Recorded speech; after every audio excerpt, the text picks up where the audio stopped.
called it loon shit. It's just that frickin' greasy top layer on those northern roads.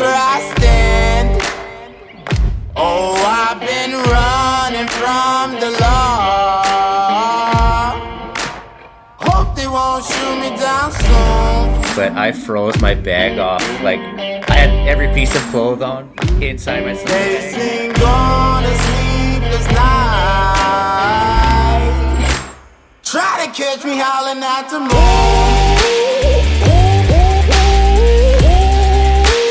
Try to catch me howling at the moon. Try to catch me howling at the moon.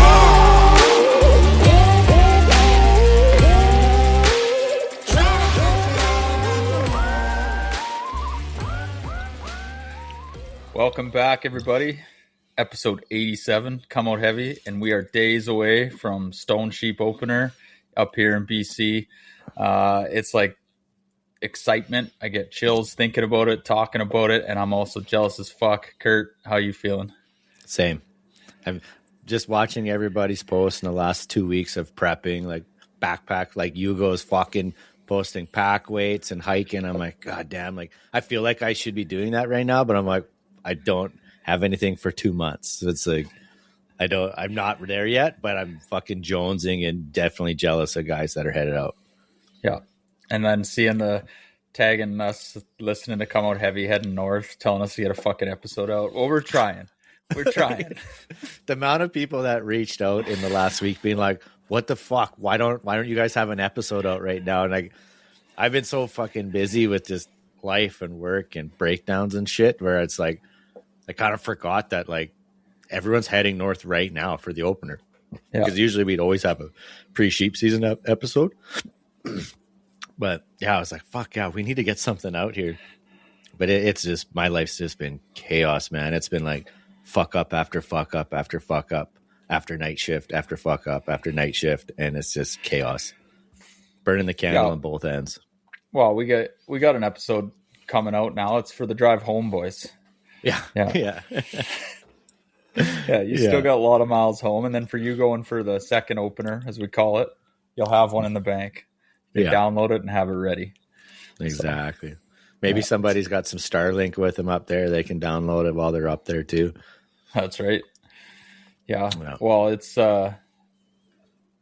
it looks funny for weather-wise. Like you're seeing posts and you're seeing things going on and you're hearing guys talk about heading in for the opener and hitting weather again. I mean, that's what happened last year. It's funny how these cycles keep happening like late July and early August. Yeah. Like anytime that we've been up there, like for the opener, it's been hot. Like hot, fucking not the best hunting weather, but you know, a few rainstorms here and there, but cold and fucking snowy for the opener is always kind of like, I don't know, you could always cheat for the opener and pack lighter. You don't have to pack fucking either down gear or like heavier clothes, right? You can skip out and have a pretty light pack. We for some reason never do that, but we're a little simpletons compared to some of these smart people that go lightweight. Pussies. Fucking pussies. Yeah. Well, it's always fun to now wait and see where the first rams come out. That's like the next step here. It's like, oh, do you see someone got that or whatever? Like this time of the year is fun. Yeah. It's funny, man. Like hunting season goes in phases and it's like month to month as different game open up, right? Like all of August, you're just waiting for the sheep pitches to roll in. September, you're waiting for the elk pitches to roll in. October, moose pitches roll in. And then like in the fall, like late fall, November, it's fucking deer season, right? So you're just like, it's just, you're waiting. And then if you say you don't tag out in elk season and then you start seeing elk pitches fly by the end of September. Worst. It's the fucking worst. Fucking irks, sheep, man. That hits me hard. Yeah. Sheep doesn't hit me as hard as like elk. Like how do you feel about that? Yeah, and not now. I think if you're chasing your first ram and say you've gone 6 times, 7 times, whatever, 3 times, and then you start to see guys like tagging out and you come out empty again, it's like, fuck, I just want to get a ram. But I think once you get one, and even before that, yeah, I would agree. Like elk is the one that I take hard. Yeah. It's just something about that hunt. My expectation for myself and I guess the hunting crew, like me, you, and Matt, is to put fucking 6-point bulls in the dirt. So when we don't, it's like, fuck, what did we do wrong? Like when you don't kill a sheep. I mean, a lot of times it's a choice, like you're like, well, Dad, don't really want to kill that one. Maybe the age thing, maybe it's not big enough or whatever. Like that happens a lot. So you feel a little bit different about it. Yeah. For me, like with elk or even moose, it's like the timeline of like the rut. Like chasing fucking screaming bulls is what we fucking live for, whether it's moose or elk. And once that rut's over, you're just like, fuck. Or, the end of the season, it's going to possibly be shittier. And you're like, my window's closing very fast. And you kind of get like, not anxiety, but you're kind of like down, like, fuck, I'm not going to get one this year. Like I dealt with that for many, many years, man. And then once you start being air quotes consistent and whacking a few, right? Then you're like, you got the monkey off your back, but every year it's like I expect to kill a 6-point every year. And that's not a realistic goal for me anyways, where I live, but yeah, that's what I want to do every single. I don't care if I kill a sheep every year. Honestly, I'd love to go sheep hunting every year just for doing it. But like, I don't need 12 sheep on the wall, but I'll take 12 fucking 6-point fucking bull elk fucking every year. Yeah. 30 years. I thought about that the other day. I'm like, okay, I'm almost 40. Am I going to hunt for 30 more years? Hopefully. And I was like, what's a realistic 6-point bull expectation? 15? And is that overly? And that's also a lot, but depending on how life goes and where you live and all these things, like I'm like, it's only 15 more elk, right? Like might kill more, might kill less, but I feel like that's right in the sweet spot. And when you put it in perspective like that, you're like, fuck, I got to work hard now to make sure that continues to happen. Yeah. But I mean, 15 elk of you pulling the trigger, like you take me and Matt and whoever else that's with you too. Like that number could times by 3. That's a lot of elk then, right? That's a ton. Yeah. Yeah. You're into the 45, 50, 6 points down in a 30 year. That's quite a bit. That's yeah. So, and that's a lot of trips. That's a lot of day hunts, a lot of weekend hunts. Where you live, you're spoiled a little bit, I'd say. Yeah, well, I have the advantage of it, right? Like that's why you can say like that's also why it probably resonates more when I fail. Because it's like I don't have the excuse of like, well, I only had 7 days, or something like that, and it didn't line up. It's more of like, if I put the time in, it should work out, or at least get the opportunity. Yeah. And like, that's for me, that's like mule deer up here. Like I don't really hunt them in September or October, but November you got 20 days. And like, I feel like killing a 4-point, I could do that. And now being picky and that's like killing a 6-point or killing a big 6-point. Are you still going to kill any 6-point? It depends. It's hard, right? I had that talk recently with Matt. We were setting cams and we were talking elk hunting. And even his level of pickiness is starting to increase, he had 0 level 3 years ago, especially because archery was still open and he was okay with just whacking meat bulls, right? And now I think he's starting to take that turn to like, wow. And I'm like, I'm starting to think that way a bit, which is crazy because I want to be careful with it. But like, if it was early in the season and a shitty little 6-point, like one of those little stump horned, like 260-inch bull came out, I'm going to consider passing. Like, honestly, I'm at that point for sure. Will I ever get to the point where like I pass a 300-inch bull? It would 100% depend on how many days I was going to hunt in September, like planned, solid, and what my cameras were showing me. Yeah.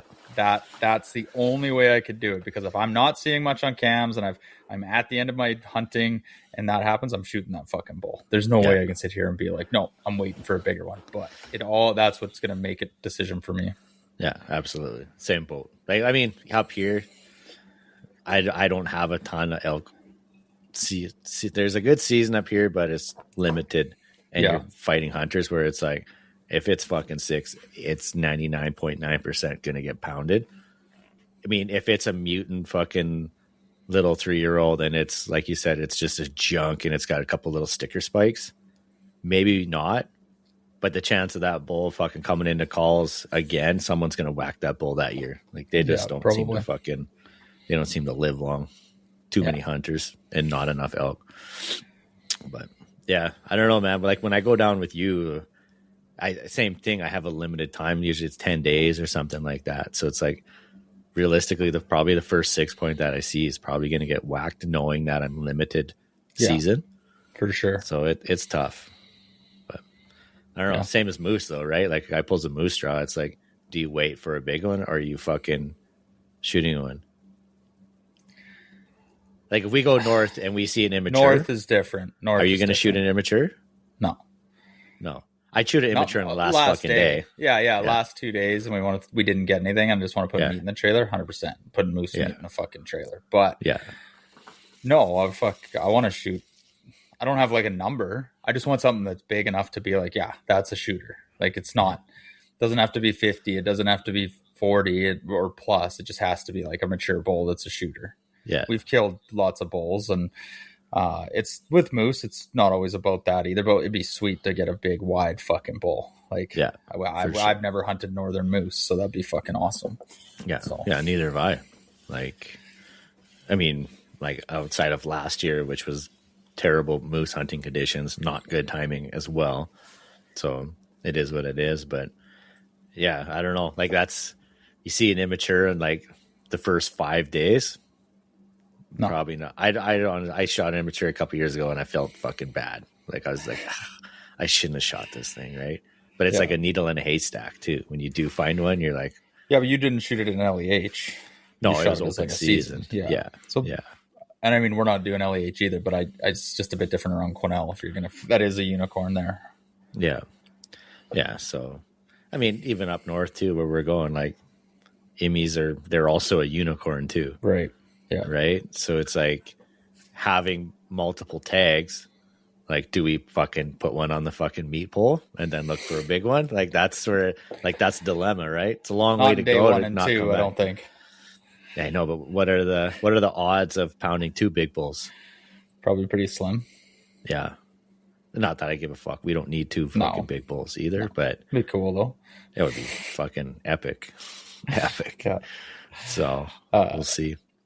So in kind of related topic to sheep hunt, we got a new film out on YouTube. It's been out for, I think, roughly 5 weeks, maybe just over a month or so. And if you guys haven't headed over to our YouTube page, we got a new one out. It was from our jet boat hunt last year. 40 rams. I think we talked about it potentially on the last episode a bit, but for those of you who had watched, thanks for checking it out. Appreciate the feedback we've been getting. And it was fun to make, and looking forward to putting another one together this year. Mm-hmm. Yeah, man. Like I've watched it a bunch of times, and every time I watch it, it just takes me straight back to like those exact moments, like the jet boat trip. There was so much footage of just like boating where it's boring for most people, but like that was the most intense moments on that whole trip was some of the fucking shit we went through, and I was like, nerve wracking, but it just took me right back to those moments in time, and fuck, it's awesome, man. I love that you captured all that shit, mixed it all up. Yeah, it was good, really good.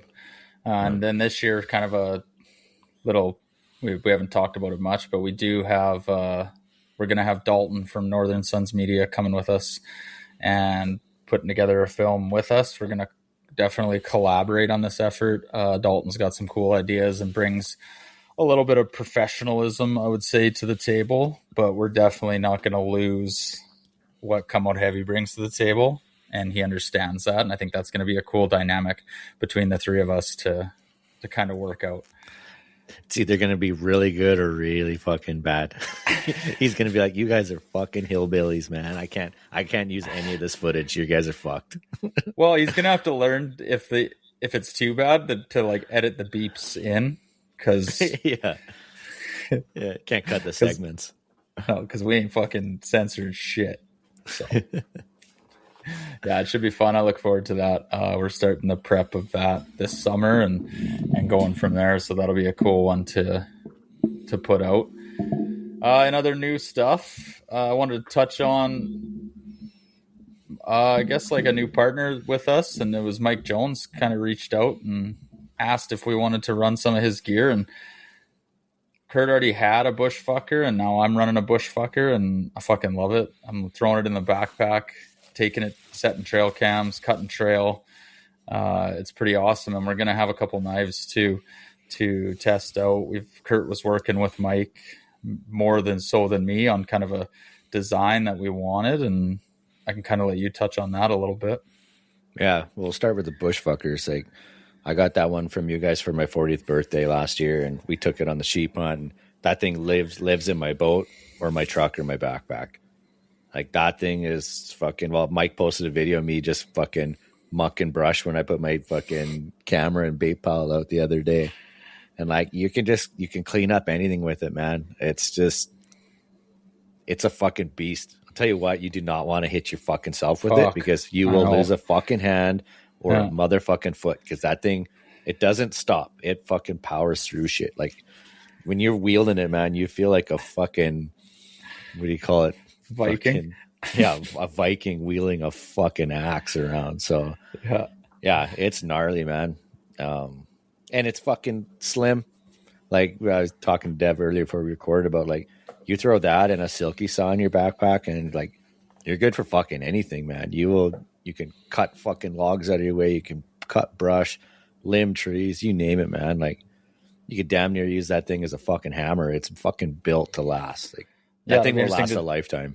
Oh yeah, it's crazy, and it'll be interesting. We'll have a couple of them for the trip this year, and put it to the test on a northern BC quad in trip. Like, it's definitely going to be useful. Yeah, we'll have Dalton fucking mucking some fucking trails for us, eh? Record him for once working. There you go. I like it. But yeah, and then on the other aspect, like, he made up some knives, and he kind of asked, he's like, what are you guys missing? And I'm like, well, I always used to pack a big Bowie knife with me everywhere. So I sent him a little design, and I didn't necessarily want a Bowie knife. And then he's like, I got some big boys for you. I was like, all right. He dropped them off. I was like, holy fuck. Like, that is a fucking knife. Like, that's a fucking Crocodile Dundee fucking knife. The first one he dropped off. I'm like, This thing's sick. I'm like, I'm not going to be able to pack that thing with me for most of the play. Like, it's a novelty knife. You might want to flash out your window if you want to scare somebody in your road rage fucking episodes, but it's a fucking weapon. And then, so after that, like, I got a couple smaller knives from him. I'm like, if you can take this, like, it's called the Goat Roper. I'm like, but make it XL. Like, make it, I think it's a 5.5-inch blade with a full tang handle. And then he's like, I think I got it something for you. He dropped it off last week, man. And I'm like, you nailed it.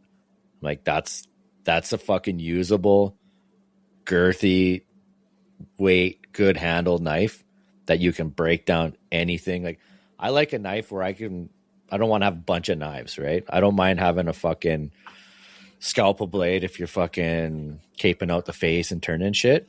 Like, I want a knife that I can process an animal. I can gut it. I can quarter it. I can cut the fucking legs off it. I can cut the fucking skull off it. Like, I don't want to be worried about breaking a handle or it flexing. You can skin, do whatever.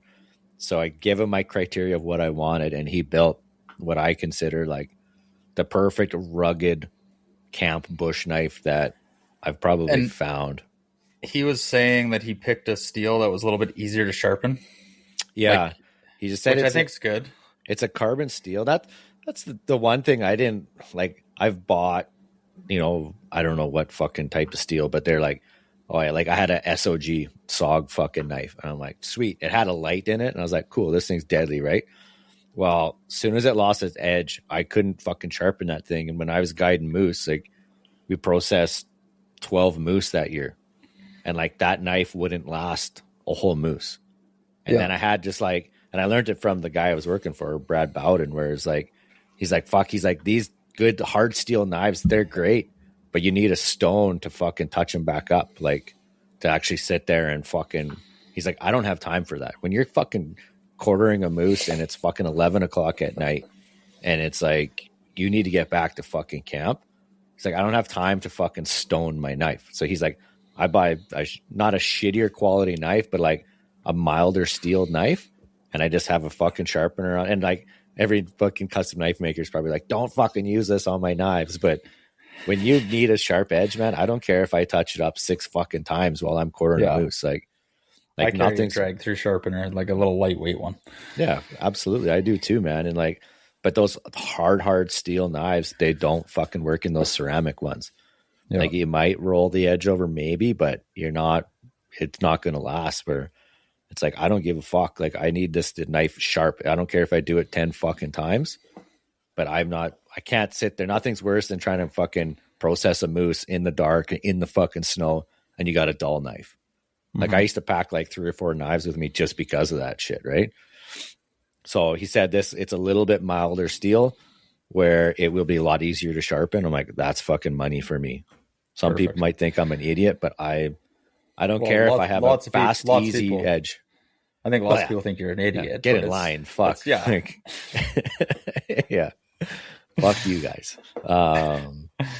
Yeah. So I'm fucking super excited to try this thing out, man. Like yeah, that's good. Me too. It's still a girthy knife. Like it's got some weight to it. It ain't gonna bend. There's no flexing in it. Like I would not hesitate to fuck. You know how we like cut the fucking hocks off of beef and moose and shit, right? Like push through the joints. I ain't fucking scared to do that with that knife. I'll tell you that for free. Yeah, and that makes fucking sense. Ribs off, fucking going into the hip. The rear hip's always one where you want like a good solid knife. Go in there, pop that joint. Yeah, and then even like moose hide, man, that's the fucking hide's the worst. Hide's just that neck hide on elk, that big thick neck hide. You just pulling on that fucking knife hard. Yeah, and when you don't have that big handle or like something that rolls in your hand, I definitely get a little like gun shy. Like you're just like, fuck, I don't want to flip this around. No, man, I've had some of those thinner ones where it's like it's flexing. I'm like, I'm gonna snap this fucking thing. It's like I've used those long blade Havilons to fucking process deer and fucking an elk before. God damn, man, it's fucking razor sharp. But I broke so many of those blades off, and nothing is more fucking scary than having a broken Havilon blade inside the carcass that you're fucking gutting or fucking processing, dude. That thing breathes on your arm and you're cut to the bone. Yeah. So when you got a fucking razor blade floating around inside the blood, inside the carcass, right? Like we don't traditionally gut a lot of animals anymore. We do the fucking gutless method, but fuck, when we're doing moose, man, we're straight up gutting them, quartering them right there, ribs, everything. We're taking everything out. So it's nice to have a fucking girthy knife. And I think those are Mike's words. He's like, I got something girthy for you. And I'm like, well, that can be 2 things. I'm hoping it's a knife. Yeah, well, it's really cool. I'm looking forward to it. Similar topic. I wanted to touch on what's happening with Fierce this year. So I kind of wanted to go over, like, I think there's always questions around how this is developed, and guys are always curious, like what guns we're running and how that works. So, I mean, if you've listened to us before, we started with the Fierce Rogues. Omer turned us onto those, kind of that intro to a carbon gun, lightweight, good price points. We went 300 PRC, loved them, still own them, probably considering selling them after this year, but like still own them now. So if you guys are hearing this and you're curious, as a Rogue and 300 PRC, we may have a couple available. But we did that. And as you know, last year we ran the 7 backcountries in the Rivals and loved those, and probably going to commit to owning a couple of those now. This is how they get you, Omer, hey? Just sales guys. Yeah. But no, really good. And last year when Fierce came out with the Rage LR, that was the one that Kurt was kind of all over with, the next one to try, or at that time we were even hoping to try it then. Well, this year we were able to get our hands on a couple. Fierce asked, you guys have been running all different models. We like, how you're talking about them and using them and whatnot. So what would you like to try this year? And it was the Rage LRs. And Kurt did a post recently. If you don't know, we're going back to 300 PRC. And that's mainly because we're also going to be trying Fierce's dirt nap ammo this year. That was the big push. Fierce has their own, I don't think custom ammunition, but factory ammunition. Like, what would you call it? They make their own. It's a factory ammunition, but it's like Gunworks makes their own ammo too, right? So it's a premium bullet, premium casing, and loaded. Like, it's a premium load. So they've tested these things. They're, I wouldn't say, I don't know if they're hotter than, like, anyone can hand load and make something fast, right? But fast sometimes isn't always fucking good. Like, you want to find that perfect mix of fast and accuracy. So yeah, like they came out making their own ammo. I would put it in the class of like better than normal factory ammo. Yeah. Like, I mean, fuck, I can't. I took my gun out. We're talking to that. Might as well dive into that now. When I took it out to the range for the first time, I had the 200 grain Accubon in the dirt nap ammo, and Omer mounted my scope on me. I don't even know if it was, they might have bore sighted it. I don't know. Shot 100 yards, didn't hit the fucking paper. I'm like, all right, fucking take her back to 50. And I think I didn't even do 50. I think I did 25. It's like 8 inches out of 25. Zinged her up, zinged her over, went out to 100, dialed it in. And I think I was like, I don't know, half a box of shells, maybe 12 or something like that. Went out to fucking 540 actually. And just like, boom, boom, boom. I'm like, okay. Like, and that's just the first fucking ammo I tried with it, right? So I don't know, that could shoot even better. But my last grouping at 100 yards, they were fucking touching. One was a C hair high, but I think it was just me. And then the next three were just like, and I was like, and I haven't shot a gun for like 8 fucking months. So I'm like, that's pretty good. That's the thing. People think that they're just going to go to the range. If you don't shoot all the time, man, yeah, no one's a fucking good shot unless you're at the range all the time. Because like trigger pull, hand placement, everything makes a difference. And it's rinse and repeat. It makes you a good, accurate shooter. If you know it's the gun and not you, like for me, it's me and not the gun 99% of the fucking time. I'm pulling or I'm flinching or fucking something. But anyways, if I can get a group like that on a gun that I've never shot before and I haven't shot in fucking 8 months, I'm like, yeah, I'm happy with that. Can I dial it in a little even better? Probably. Give me 2 boxes in like 6 hours at the range and I'll fucking dial it right in. But yeah, so it was fucking good. Then I started shooting that sheep at 540 and just fucking center punching it. And I'm like, well, time to take her, stretch it out. So I went over to the 800 yard range and there was steel set up at 770. And that's that video I took where I took 4 shots. First shot was right. But then, like I was telling you, I never doped the wind at all. I didn't even look at the fucking wind. I just fucking held center and pulled the trigger. And then as I'm watching, I'm like, oh, that was right. And I'm like, fuck. I'm like, look at the trees blowing. I'm like, all right. So I just I held like one MOA over and just like boom, boom, boom, 3 for 3. I'm like, it's 770. Like, I mean, can I dial that in? Absolutely. Like, was it absolutely like a 6-inch group? No, probably like a 1 foot group, but at 1 foot at 770 yards, I'm pretty content with that. Yeah. Like, I don't know. What do you think? Like, well, yeah, I mean, it's another stock to get adjusted to. It's a slightly different than our last ones. And like, yeah, it's back to the heavier caliber too. So it's going to shoot a little bit differently. Like, you're going to have to get used to it again. Right. Mm-hmm. Like the backcountries have that snappy, straight back shoot. So it'll be interesting to see. I would expect it to shoot a little bit like the Rogue, which I was happy with, but it honestly, like I had the 7 backcountry with me. I was going back and forth between both guns and like, there's not much difference. No, like the pop out of the fucking with the 20-inch barrel out of the 7 backcountry is very similar to the 22-inch barrel of 300 PRC.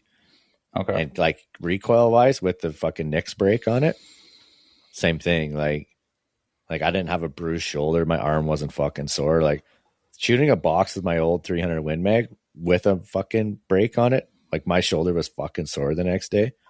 I shot, well, total between two guns, I probably shot almost 3.5 boxes of shells with both those guns. No fucking problem at all. Like, so, and they're loud, don't get me wrong. Anything like that with a muzzle brake is going to be loud, but yeah, not much difference between the 300 PRC and the 7 backcountry for recoil wise. Oh, that's good to know. Yeah, I'm excited to get it out. It's I think 300. I like that caliber. I know we picked it again. Just the option, like the 7 backcountry, isn't an option right now. In that, no one's besides Federals making that ammo. So I think that was the big decider for us. Like it was either 300 or 6.5. You know, we weren't taking that step back. Yeah, I don't know, man. Like I fell in love with the 300 PRC with our rogues. Yeah, and like they to this day still shoot so fucking good. But it's like I wanted a gun like a Rogue at the price point. You can't beat it. Carbon fiber gun for fucking under $3,000. Like you can't. I don't give a fuck what you're shooting. Like our guns shoot on fucking real. Garrick made me hand load for that thing. Then it's just like clover leafing at 200 yards. You cannot beat that. And it's light. That's the thing. I picked that gun up in my gun case. I'm like, fuck, this thing is so light that it's hard not to fucking take sometimes. Like, yeah. But then I wanted the fucking drop down magazine. You know, like the bells and whistles. On a Rogue. I know. Yeah. I know they do. But back then they didn't, right? When it first came out. So like, you know, truck hunting or like day hunting or like I'm taking the fucking Rage backpack in this year. I got it's not like it's that heavy. It's 7 something scoped. Like it's fucking not like my old rum was like fucking 9 pounds scoped. Yeah. So like this thing's not bad at all, but yeah, I don't know that caliber just fucking, it is a hammer. So it's hard to get away from the 30 cals, right? Fuck it. No need. Yeah. But don't get me wrong, that I'm keeping that 7 BC. Yeah. Man. That thing's like, I don't know. It hit, fuck it. I would say it damn near hits as hard. Yeah. Like it's a one fucking 68 grain bullet that's fucking going faster.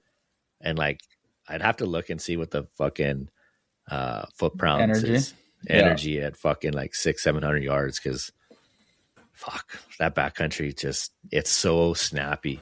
So snappy. We'll see. We'll put it to the test this fall in a couple moose, hopefully. That's right. We're going to hopefully be able to let everyone know how they run. Before we jump into our guest intro, I just wanted to touch on, it just got launched this week, Ramfest, Wild Sheep Society of BC, changing it up this year. Don't know a lot of details about it, but what we do know is looks like the Northern BC Sheep Show, I guess you'd call it, is heading to Prince George this year, and it's going to be a bigger event. And I think it's a separate thing. Okay. It's not. Yeah. From what my knowledge, which is very limited, it's a completely different event, unless that's changed since I last talked to Omer about it. But the Northern Conservation is what the Dawson Creek show was. And I believe that it might not happen this year, but I don't think it's just going away. I think the plan for the Prince George show is to take what they've done in Penticton with the Hunt Expo and make it more like available for the North, where I believe it's going to be, I'm not sure the venue that they have yet. Obviously, I think they already have it planned out, seeing that it's less than a year out, but they want to get a bunch of vendors there and, you know, they want to take the Hunt Expo and double it north, I guess you would call it. Because Penticton is great. It's a long ways for me. Like the boys that came from Terrace last year and Fort St. John, like that's a motherfucking trek, right? So you take that show from Penticton, put it in PG, which is very central to the north. You know, don't get me wrong, Terrace is still a fucking 6-hour drive to Prince.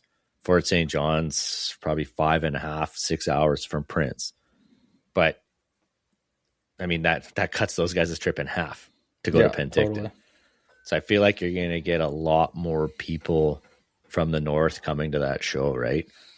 you got the Alaska Highway people, you got the fucking Yellowhead Highway people, and then all us Quesnel, Williams Lake, Caribou, you're going to get Kamloops people going. So I think it's a great idea. I think it's going to broaden the Wild Sheep Society's horizons to like people that aren't necessarily in the sheep realm, but are hunters. And I think it's going to draw a lot more people to that venue. Yeah, and it's in end of April. Like, look it up. You guys can find details, I think, on the Wild Sheep Society website. Obviously, they'd have more details there. End of April. It's like April 30th to May 1st, I believe, or April 29th to May 1st is what I read. But it's cool. It's a new event. We'll get more details. I'm assuming we'll do some shows based around it and we'll promote it and whatnot, I would assume, like we normally do. And we'll discuss further if Come Out Heavy's, I'm sure you're going, but if we're like attending officially or what's going on there, it's so new that it was like, fuck, I don't even know what this is, but I would like to try to make it up. So yeah, I mean, at very least I'll be going. I'd like to have a booth set up there. I think so. Yeah. I feel like the northerner boys and girls probably resonate a little more with us than some of the city folk, but yeah, it's just great to meet people and meet listeners at these shows, right?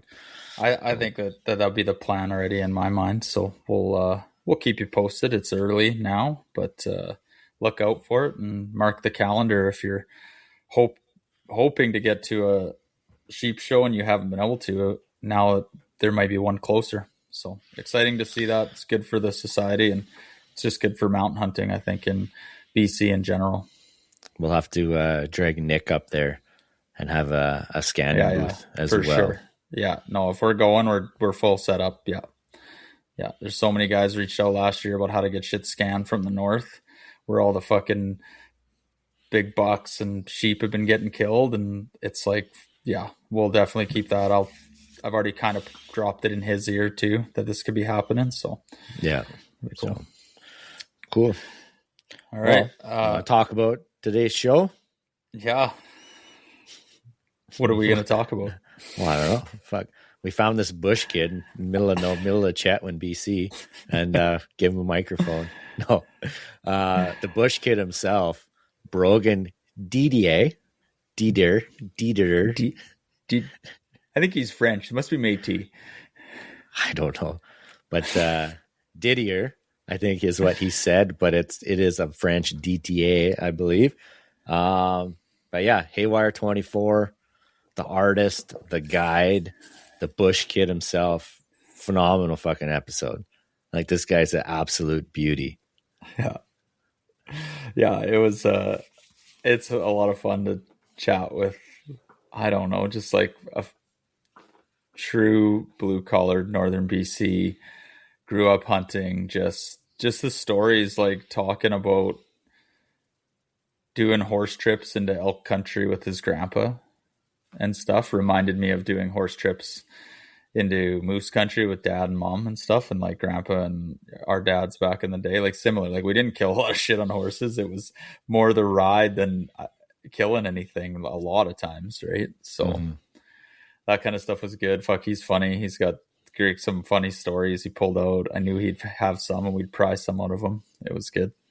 Yeah, great conversation, and fuck, amazing artist too, man. And it's not just like his paintings and drawings. Like, he's into everything. Horn carving, he's into wood carving, like a true artist through and through. So yeah, some of the shit he's made for the sheep shows and stuff are just fucking unreal. Yeah, it was a really good episode. Happy we could line him up and get him on. Tell the story about what happened after our recording with you. So yeah, we were done recording last night at, what time is it? Quarter 11? After 11 or something like that.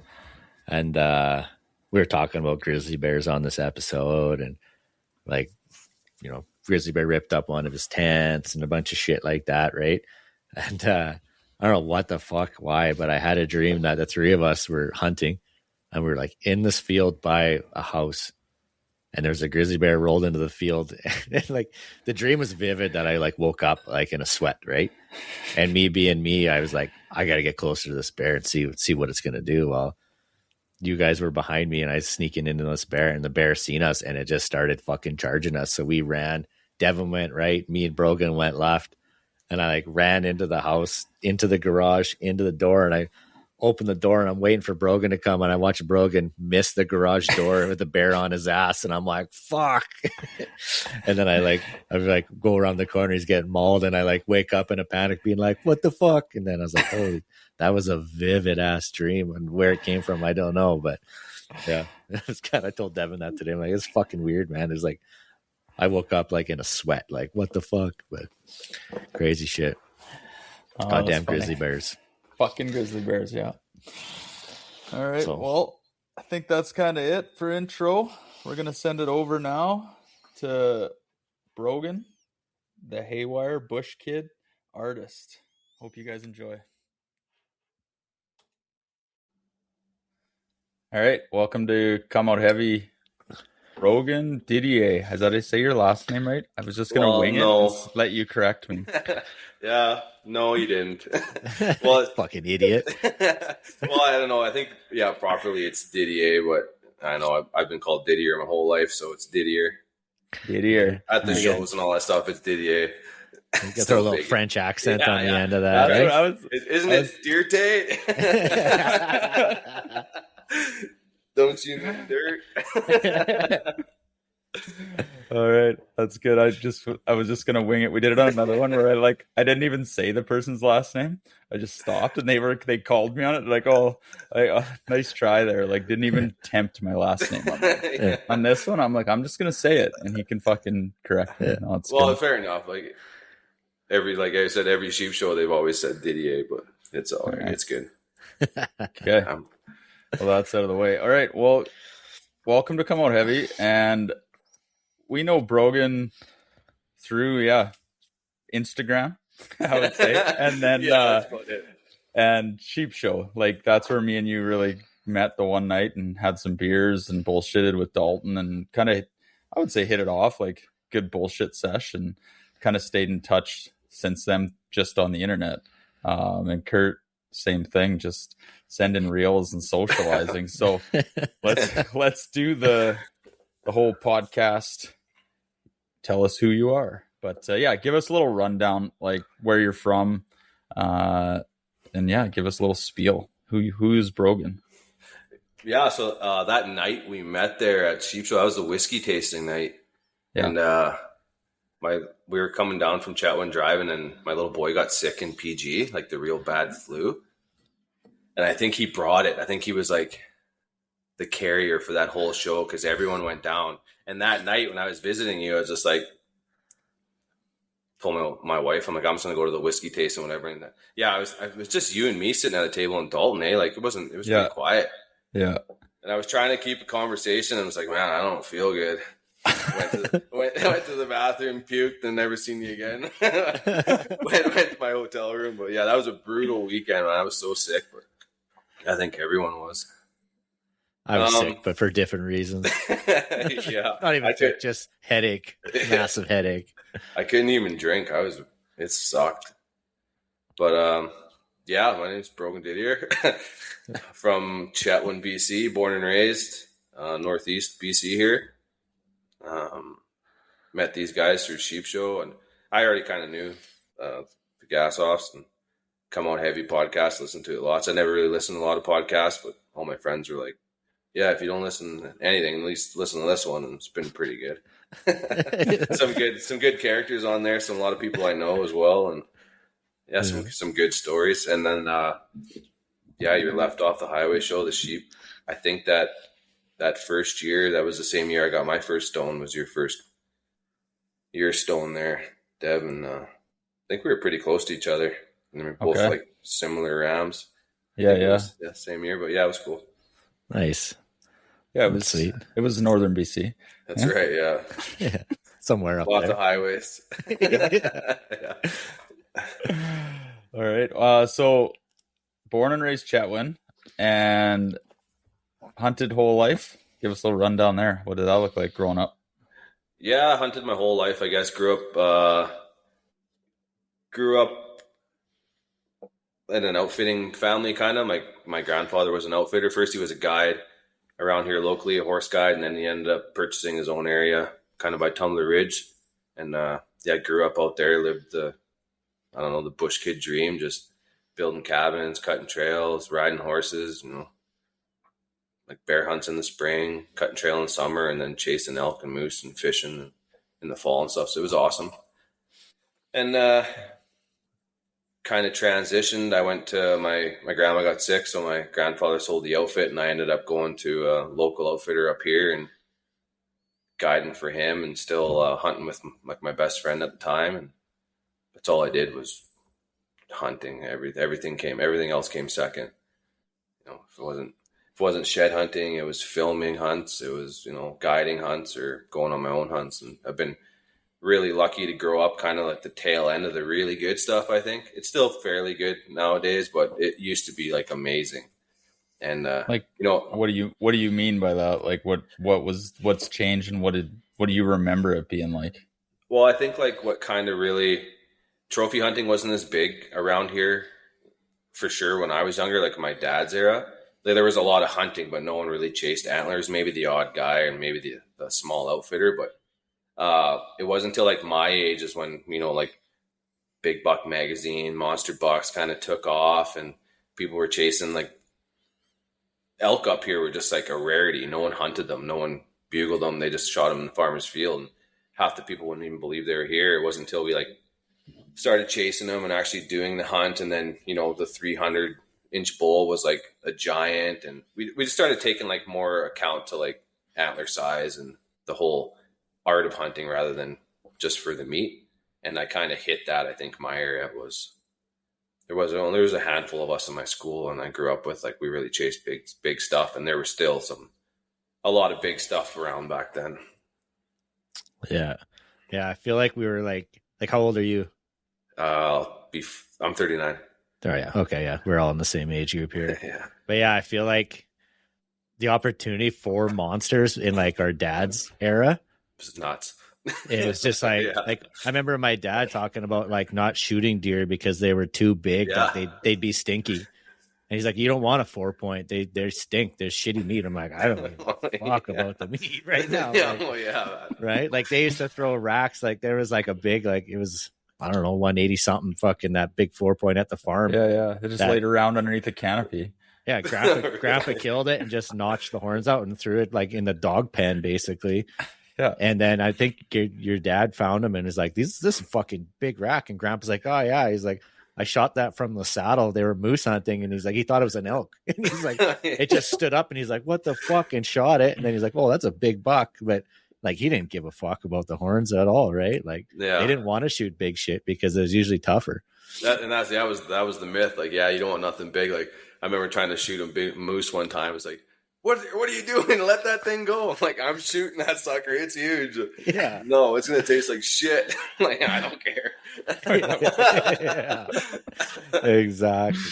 But yeah, I feel like we kind of hit the tail end of that where it was like I still remember guys killing, like it happens every now and then around here, probably up there too, where a guy will smack a monster like for mule deer, for instance. But like when I was a kid, it seemed like a lot of guys were whacking 180s, 190 mule deer, which is like, that's not a monster, but that's a fucking big buck. Like people aren't killing those every fucking year. Right now it's like someone will kill a 200-inch or something like that. And like maybe one guy gets a 180 locally and that's about it. Right. Like it's not like it used to be, but I don't know.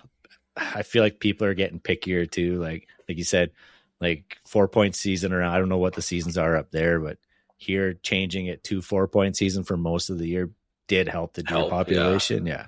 Before it was like $2, any buck all season. It's like everybody fucking pounded a meat buck in September and then they pounded another meat buck in November. I'm like, I mean, I was guilty 100% of doing that too when I was a kid, but yeah, it's helped the deer population for sure.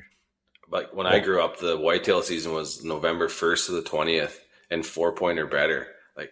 Man, we had giant deer, and no one baited back then, so it was kind of like it was like a secret little hack. Now everyone fucking baits.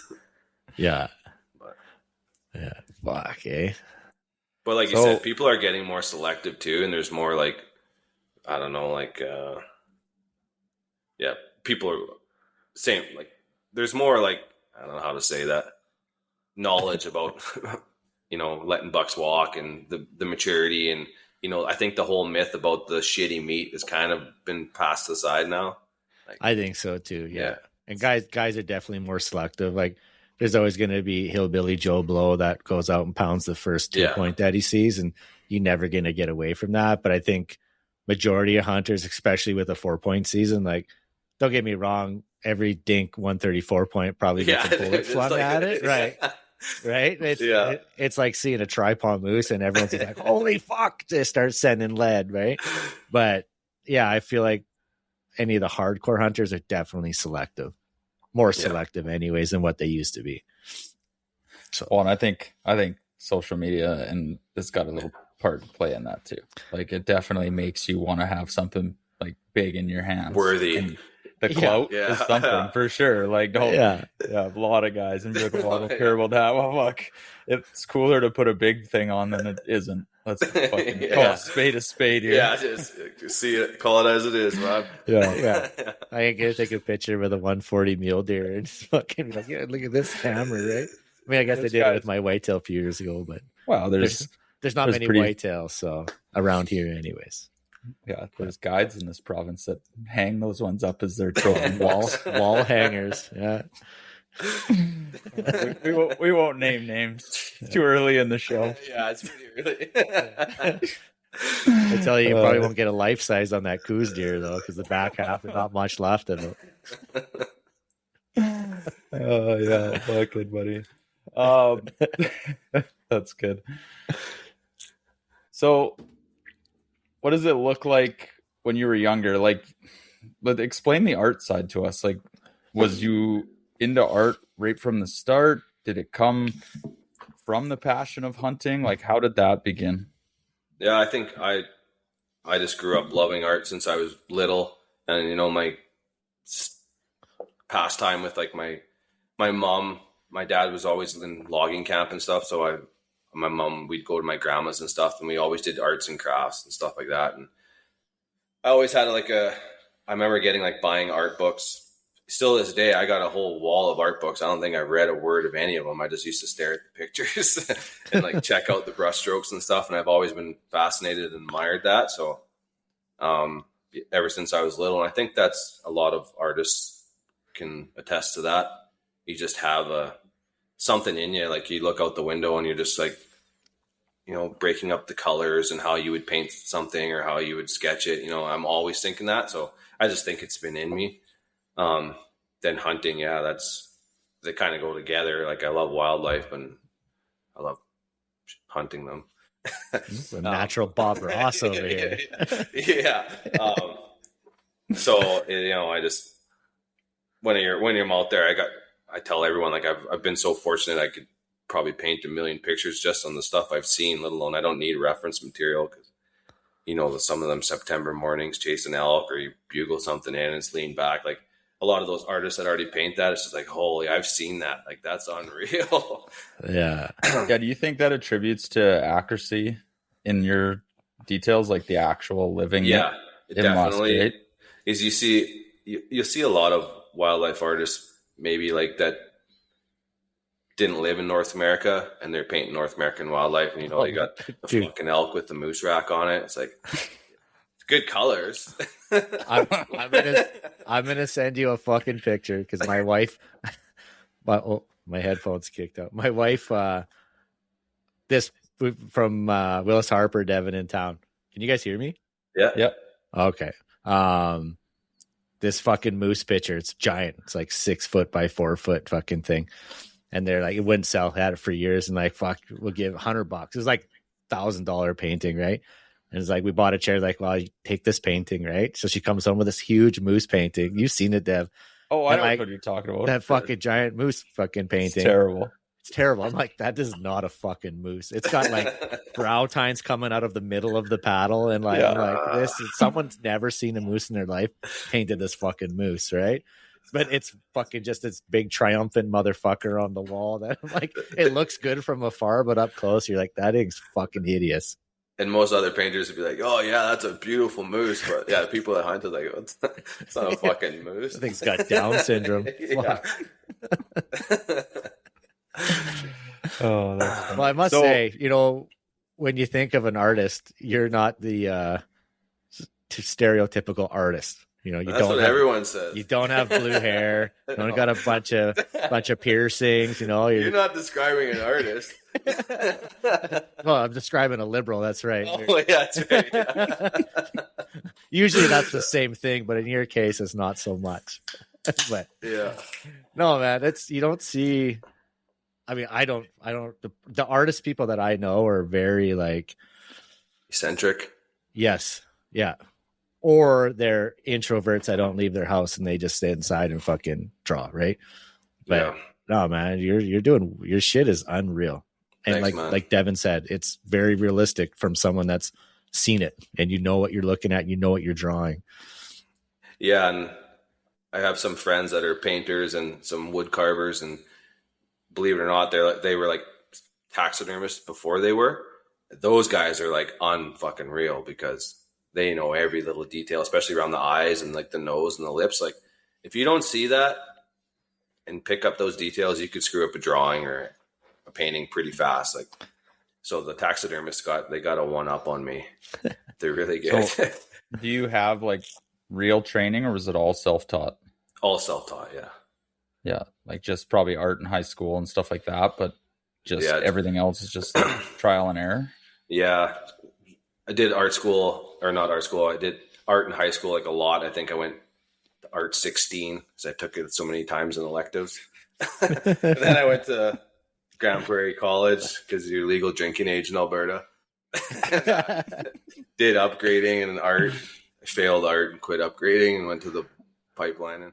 So yeah, I didn't really do much. GP will get you that way. That's right. Yeah. Yeah.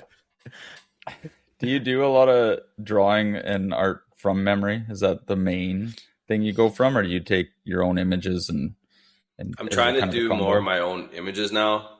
I got a good camera that I've had for like 10 years that finally took the dust off it here as of lately. I'm going to start packing it more and just take my own reference stuff, because reference is, I'm fortunate to know a lot of like really good wildlife photographers that are like allowed me to use some of their stuff. Mm-hmm. There's a lot of copyright issues with, you know, pictures and stuff or whatever, but a lot of it I'll go online. Like maybe I went sheep hunting and I seen something and, you know, how that posture was, I can take that, but then I can put different horns on it. Like I'm just kind of going for the generic thought. Out of memory is pretty tough. Like I can do a quick sketch, but it probably look like shit. Reference does help a lot. Yeah. Do you have one animal you draw more than the rest? Like the past few years I've been doing a lot of sheep. I don't know why. They're kind of cool. Their horns are cool, but I used to draw a lot of moose. Kind of like moose. Yeah. Most lately it's been sheep and deer. Yeah, I guess that's another thing. Which one do you like drawing the most? Do you have one? I like sheep. Yeah, but I like deer antlers better. But sheep are funner to draw, and you know they get a lot. Was that a hunting? Okay, it's the same for hunting question, I guess. Because you like I'm a like mule deer hunter, man. Yeah, deer, whitetail, mule deer's okay. I'm doing more of it now. Like we used to have real good mule deer up here, and then they had a bad winter, like 2005. So I didn't do much mule deer hunting, maybe in like farmers' fields and stuff. But now they're starting to come back. So I've actually got a couple good mule deer over the past couple of years that are better than the whitetail. The whitetail kind of declined a bit. Nice. Yeah. I think of artists and it takes me back to Superbad. Did you have a little fucking lunch kit when you were in like grade 7? No. Just full of pictures. No. Started out drawing cocks and dicks and fucking transition to fucking put some horns on it. Big veiny triumphant bastards. Cocks don't sell. That's not true. OnlyFans make lots of money. Yeah.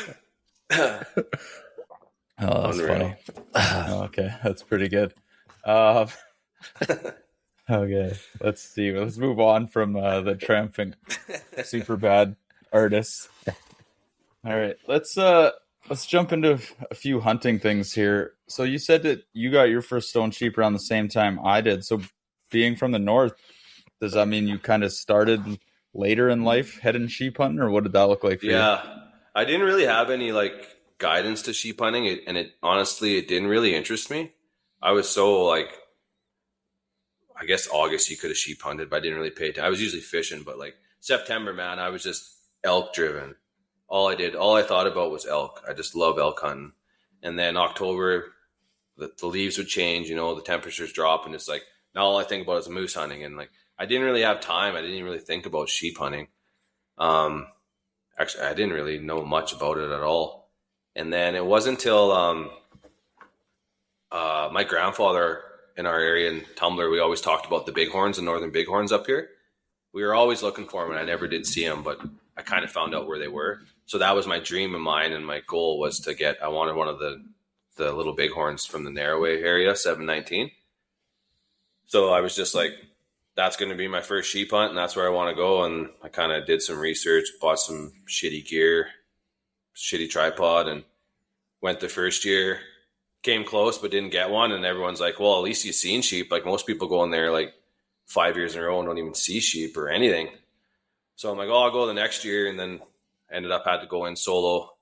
And like I told you earlier, Deb, I'm just lucky. I was like my first day, was texting my wife. I'm by myself, kind of had an idea where I was going to go. I get like 16K in there, put my spotter up the first place I sit, kind of pan over this mountain, 5 rams. I'm like, holy shit, there's in reach in there. I'm like, there's 5 rams.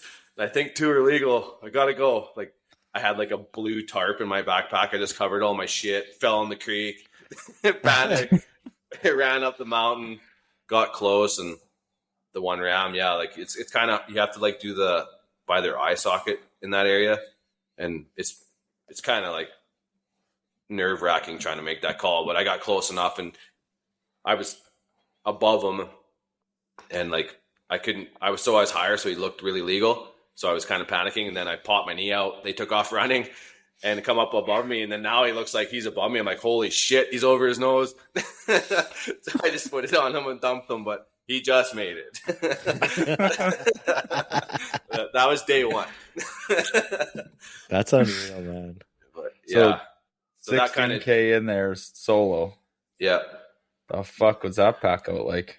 Well, I was actually pretty good. I texted my wife right away, and my best friend Scott, who was going to come with me, but he's a school teacher, couldn't get time off. So I told him I got a ram, so he got time off. He called in sick. And attaboy. Drove the whole way one day and then hiked in. I just gave him my pin like on my inReach, and he knew exactly where I was. Kind of fucked up a few times, but yeah, he met me there the next day around 5 p.m. back at camp. I had all the meat down at camp and bullshitted and then packed her out. If it wasn't for him, it'd probably still be in there. Actually, it was shit.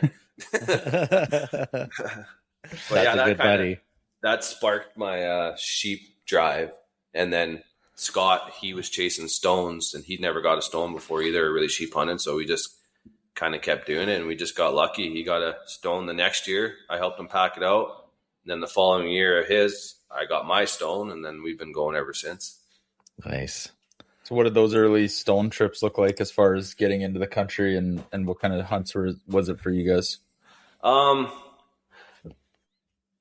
where we went was actually pretty, it's his spot he found. It's not too bad. It's pretty easy going. It was more of a joy. Now we go in there, it's kind of like a little holiday getaway, and we look over a bunch of sheep, and we're probably not going to take anything unless it's bigger or older than what we got. It's more fun than anything. Last year we went somewhere else with a different friend and got him his first round, and that was just a shithole. It sucked, man. It was the worst hunt ever. Brutal pack out, but we did it. Well, we kind of know the hole you got into, I think.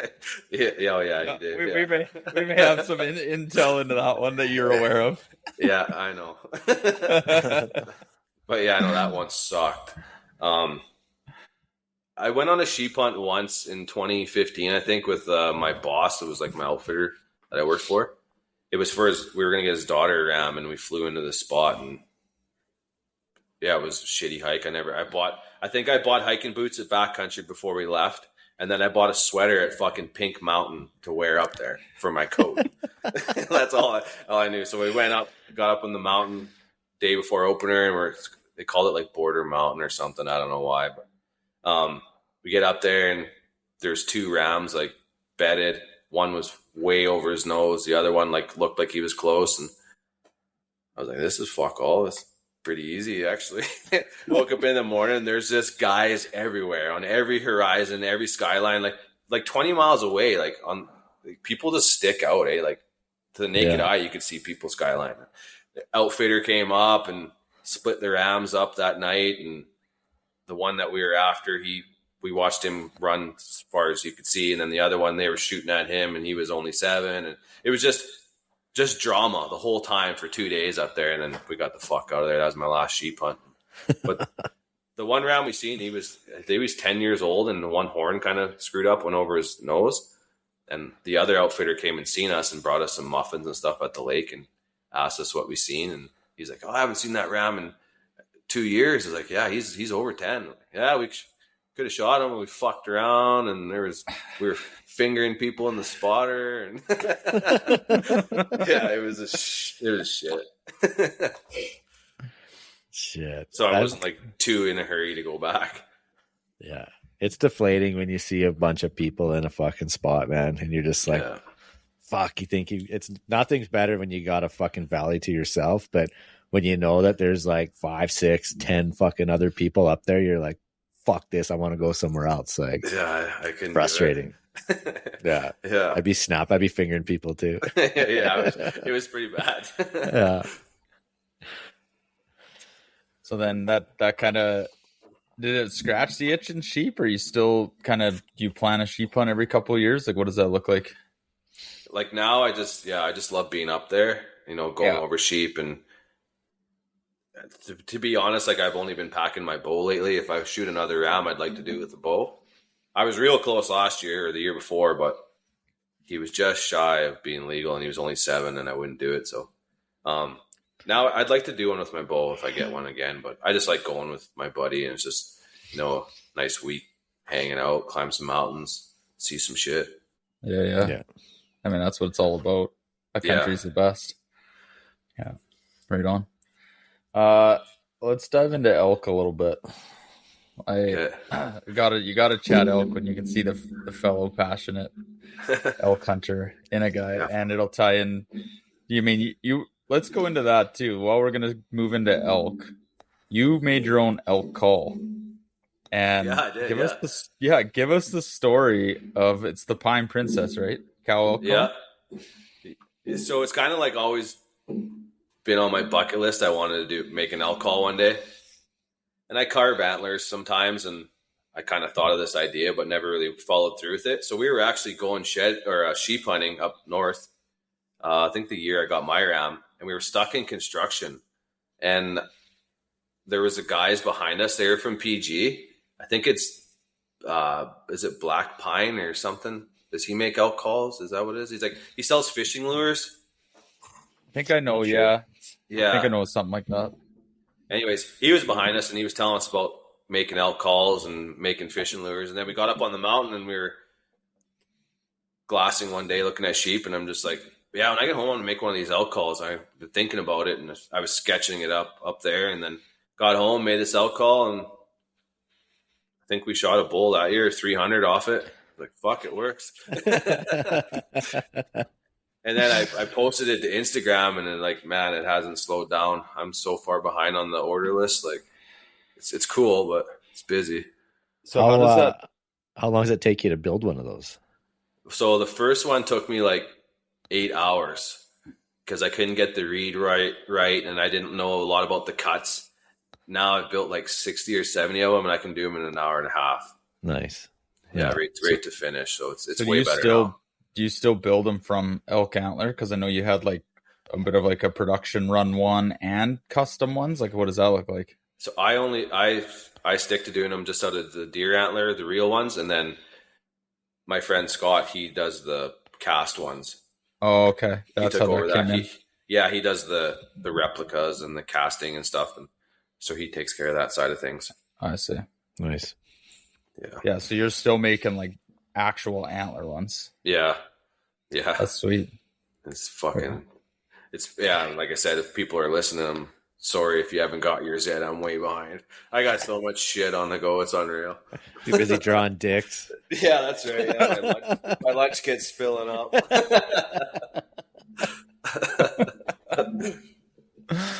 Okay, let's dive into elk a little bit here. What did it look like growing up for you, elk hunting? Like, were there lots of calls involved? Was it a lot of spot and stalk on hayfields, like country roads? Like, that's usually what I hear. Like, especially the Peace Country is just finding them and trying to put them down. Like, what does that look like growing up? I grew up is on the back of the horse with this little fucking copper loop pipe thing. Yeah, that my grandpa would blow. Yeah, my father-in-law's dad had one of those. So I've only seen my grandpa blowing it like 5 or 6 times. It never fucking worked. But we always rode into elk like everywhere we went. Like horses are just like that's a cheat, man. But even with the moose, like when we were guiding, we'd ride like a tan color or a palomino horse in elk season, and then we'd ride one of the dark drafts in the moose season. And you don't even have to be a good hunter. You just where stuff's living, just ride the horse through there, and elk come screaming at the horses, moose are grunting at the horses. Like you honestly, you can't tie your horse fast enough. Stuff's coming in. Like it's easy. I don't know why I'm not riding horses right now. Because they're a pain in the cunt sometimes. Yeah, you're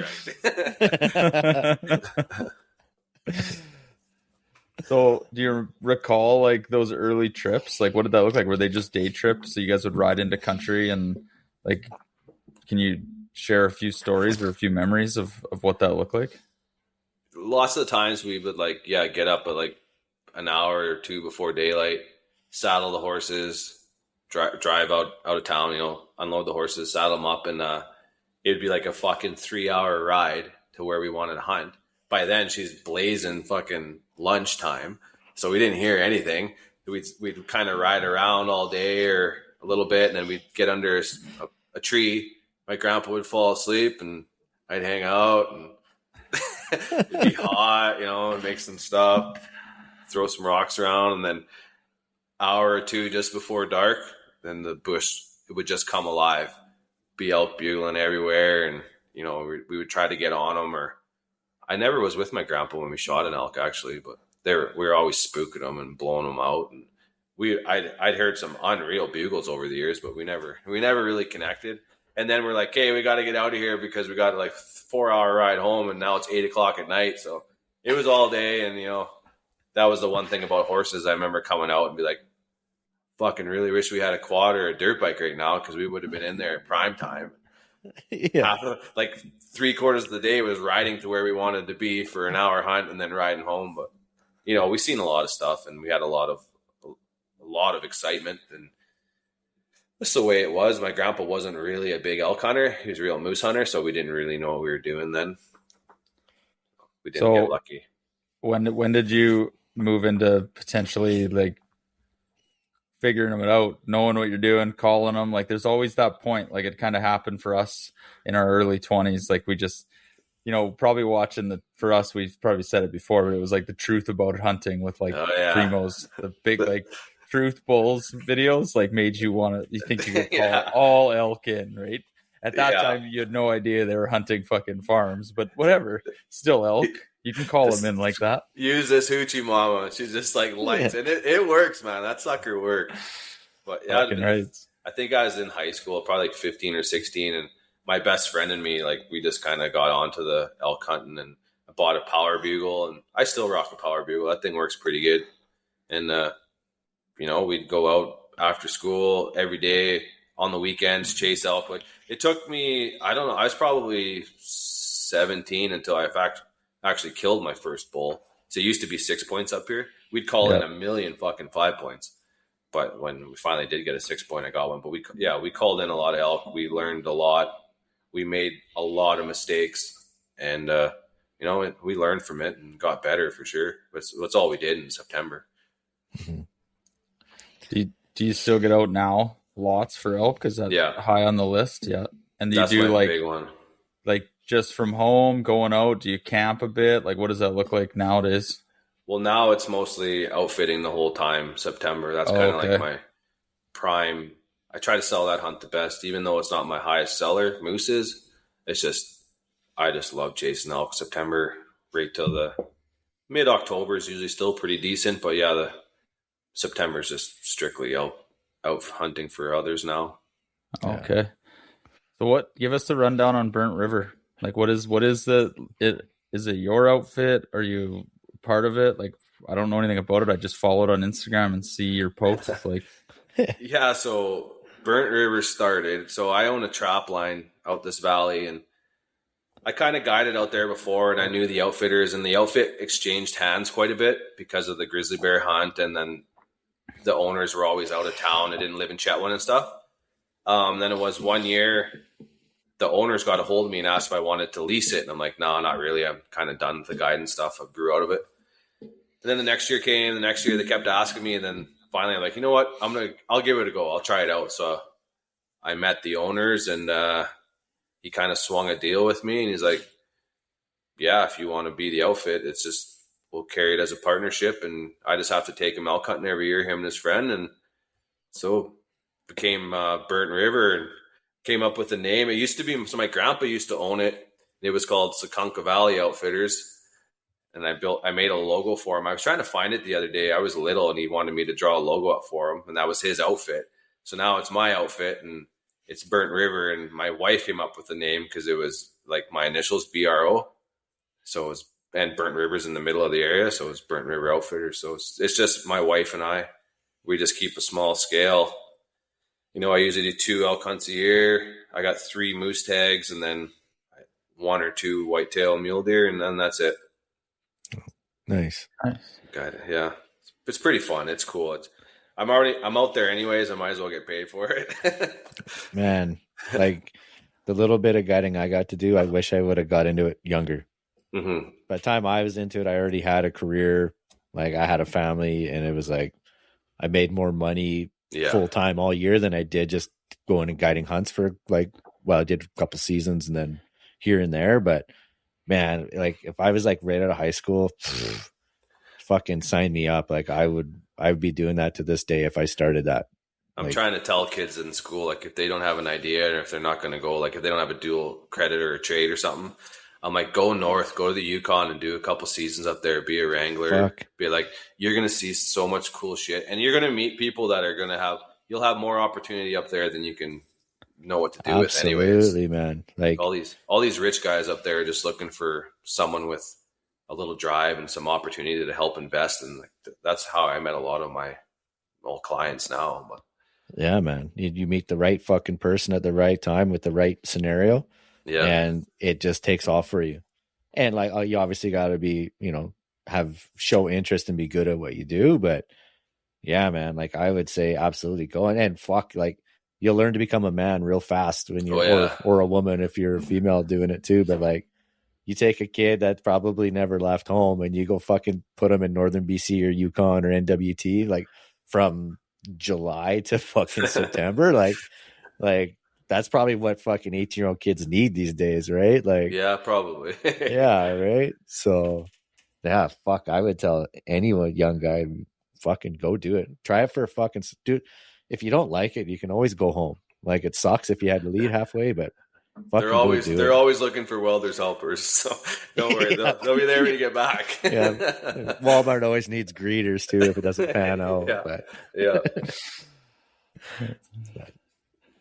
So yeah, okay. So you got moose out that way too, or you're doing that as well. And you grew up hunting moose, like that was a big part of your guys' hunting as a family.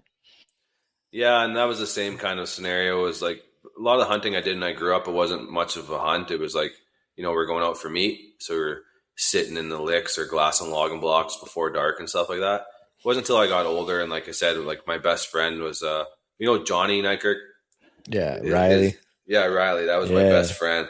So that's all we did was hunt, man. And we tried everything. Like I said, we were chasing elk, chasing moose, and rattling and grunting, trying to do the whitetail thing. Like we did everything. That's all we did. We're just little hillbillies.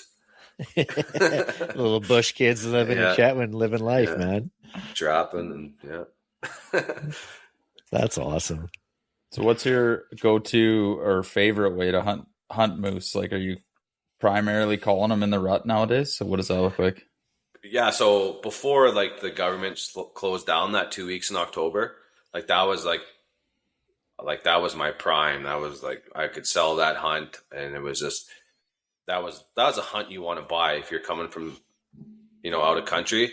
You want a Canadian moose hunt, like if you can't afford the Alaskan Yukon, of course, but like if you want a nice big real Canadian hunt, like that was it. That first 2 weeks of October for moose was unreal. So when they closed it for the few years there, then I just kind of really focused on elk. Like I can't really, you can catch the odd bull like the end of September if you're up high, catch them rutting a bit, but it was kind of hard for me to sell a moose hunt with no rut action, and then I'm so restricted on the points too, like the 10 and 3.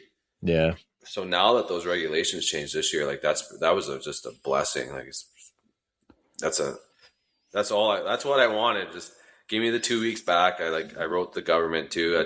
Even if you could give it to me to archery, anything, just a tag during that season, the 2 weeks. But yeah, they gave me they gave me the 3 moose quota, and now it's any bull, and I can hunt the rut.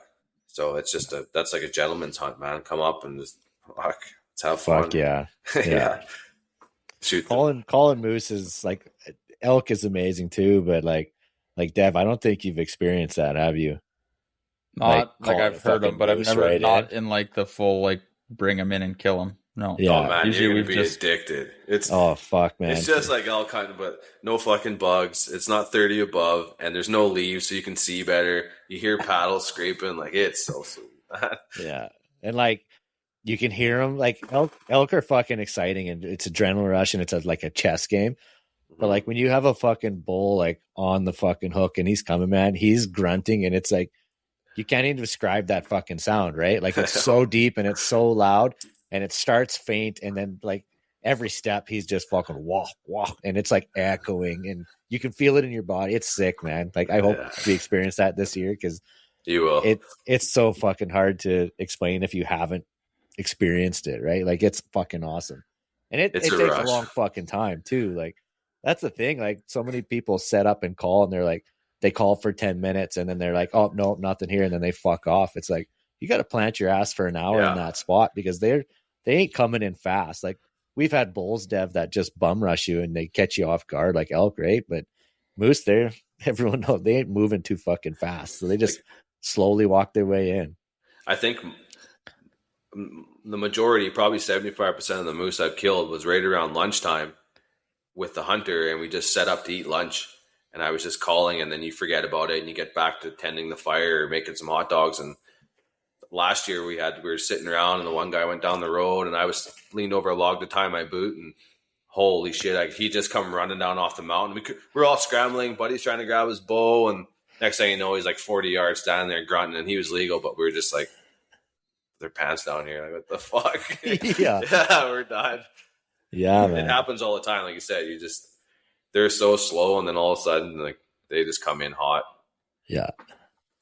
You and have they run fucking hard too. Like I've shot them and watched hunters shoot them, and then you just cow call, like they bolt, and then they just hit the brakes and turn around and start grunting again, and like they're looking at you at this point. I'm like, fucking keep shooting, man. Like you already hit him, like, and he's still coming. Every shot he'd run, and you'd call him right fucking back.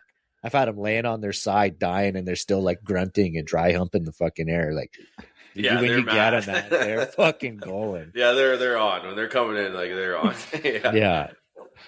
Do you have a memorable story you always think about or tell around the campfire moose? I mean, if you've been on so many, I'm sure there's lots, but Kurt always has a couple that I've heard a few times, and they're always good. Like just moose.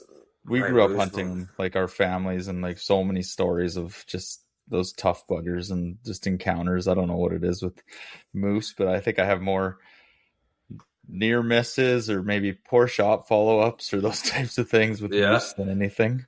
But they're all kind of the same, I guess, for me. Like the most memorable one was actually like it it was an accident. We were sitting down to eat lunch, and we were on this hillside. It was so windy I couldn't hear nothing. And I sat with the hunter, and it was like noon. And I remember I thought I heard a moose grunt. They're like, that's the one thing. Like, a lot of people don't hear them. They're so like, unless you, and even I know what I'm looking for, and it's like lots of times I'll have my wife with me. I'm like, was that a moose? And she's like, yeah, I think so. And then you got to wait like 10 minutes, and all of a sudden, oh yeah, you'll catch it, because it's not distinct and it's not like a pattern. All of a sudden, it's like, oh yeah, and then all of a sudden, give it some time, it comes in. And this moose was coming from behind us, and it was happening so fast. I jumped up, spun around, told the hunter, I grabbed him by the shirt. I'm like, he's coming, he's going to be right here. He come off the timber, and he's quite a bit steep, and come running down. And I got my binos on him, and I'm looking. And next thing you know, I just pull him down. And I'm trying to count with my eyes, like see if he's 10, and then boom! I'm like, whoa! I'm like, he's not legal. I'm like, tell me you missed. And as soon as I look back, he just does a backflip. He falls over. I'm like, man, he's only 9 and 9. We go up there and count him, and I was guiding at the time, and got to call the CO and in reach and tell him what happened there. And then you got to cut all the meat out, so I had to cut it, do all the cape it, bring the antlers out, get the horses in, ride it out, hang the meat. And the conservation officer comes, and then he sits you down and grills the hunter, and it all comes down with the guide tell you to shoot. And he just said, no, man. He's like, I thought he was going to run Brogan over, so I just killed him. I was like, he was That's a good answer. He was like 10 yards and just hammered him. But yeah, it's not the best ending, but it was the most memorable one. That was just like, oh fuck. He was 10 yards from you, roughly. 10 yards when he shot, and just hit him right in the chest. He was going to run me right over. I wasn't even paying attention really. I was just on my knees, sitting up, and I just had to pull my binos down because he was too close. I was trying to count.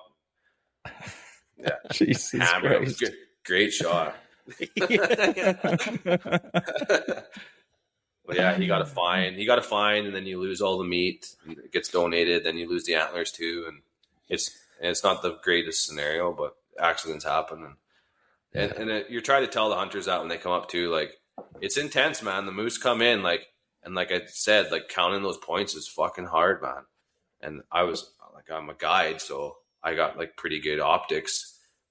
Just the average local that might not have that. Like, it's kind of hard. It's a burden. And I try to explain that to the government, is like, I think there's a lot of moose that get shot and left because it's fucking hard counting points, man. Oh yeah. Regardless. Moose points are not elk points. No. Like, they just, the way they're the ones that are the worst for having the 1 inch rule. Like, don't come over it, right? Like, it's such a hard point to verify. And they're never stopping there and giving you all angles. Like, they're either looking right at you or they're to the side, and you can't get, like, to count 10 is a lot, man. Fuck. That's a lot of points. Yeah. If it's not 3 on the brow and obvious, like, you're like, oh God. I was just thinking, like, counting elk points. You're like, it's pretty easy. You find the 4th, 2 behind it, quick brow check, fucking send it, right? Like, there's little tricks to, like, when you've seen enough bull elk, but fuck, there's no like, oh yeah, well, you have that, 4th, that really the 4th one. So if there's 6 after that, he's good. yeah. 6 on top, he's good. Yeah. Like, fucking 6 at 400 yards in a cut block before dark. Good luck. Yeah. And like, how often do they just like rub their tops right off? Yeah. Where it's just like, you can tell that there was a point there, but they're just rounded off. And it's like I see that, I'm like, that's a point. But then if like the reg wise and the COs are like, well, that's fucking not a point. Yeah. Like, and I'm like, well, I haven't dealt with that, but I've seen it. And I've killed bulls in any bull season where it's like monsters, like 50 plus inches, and they're fucking big and heavy, but their tops are just rubbed right off. And it's like, this thing probably had 13, 14 on this fucking paddle, but he really only has 11 now. Yeah. Only because they're so rubbed off. That's my area is like well known for that. It's been 3 and 10 for so long that the genetics pretty strong with huge 2. They'll be 55 rounded up top with only 8 or 9 points. Like, it's tough, but so it's any bull now and it's LEH. So fucking right on. Yeah. Fucking right. bad day to be a moose, man.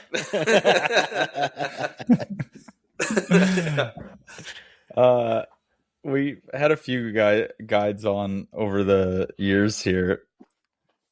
You guys always have funny hunter stories. There's always something that a hunter does, or just fucking, it blows your mind that they're this clueless. Like we've had Riley's cousin, right? Is Johnny's Riley's cousin? Yeah.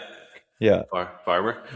Yeah. Johnny has told so many like just outrageous shit. Do you have any of those? Do you have something that comes to mind? I got a few. There's one guy I can share his stories. He was. Well, you're not going to say his name.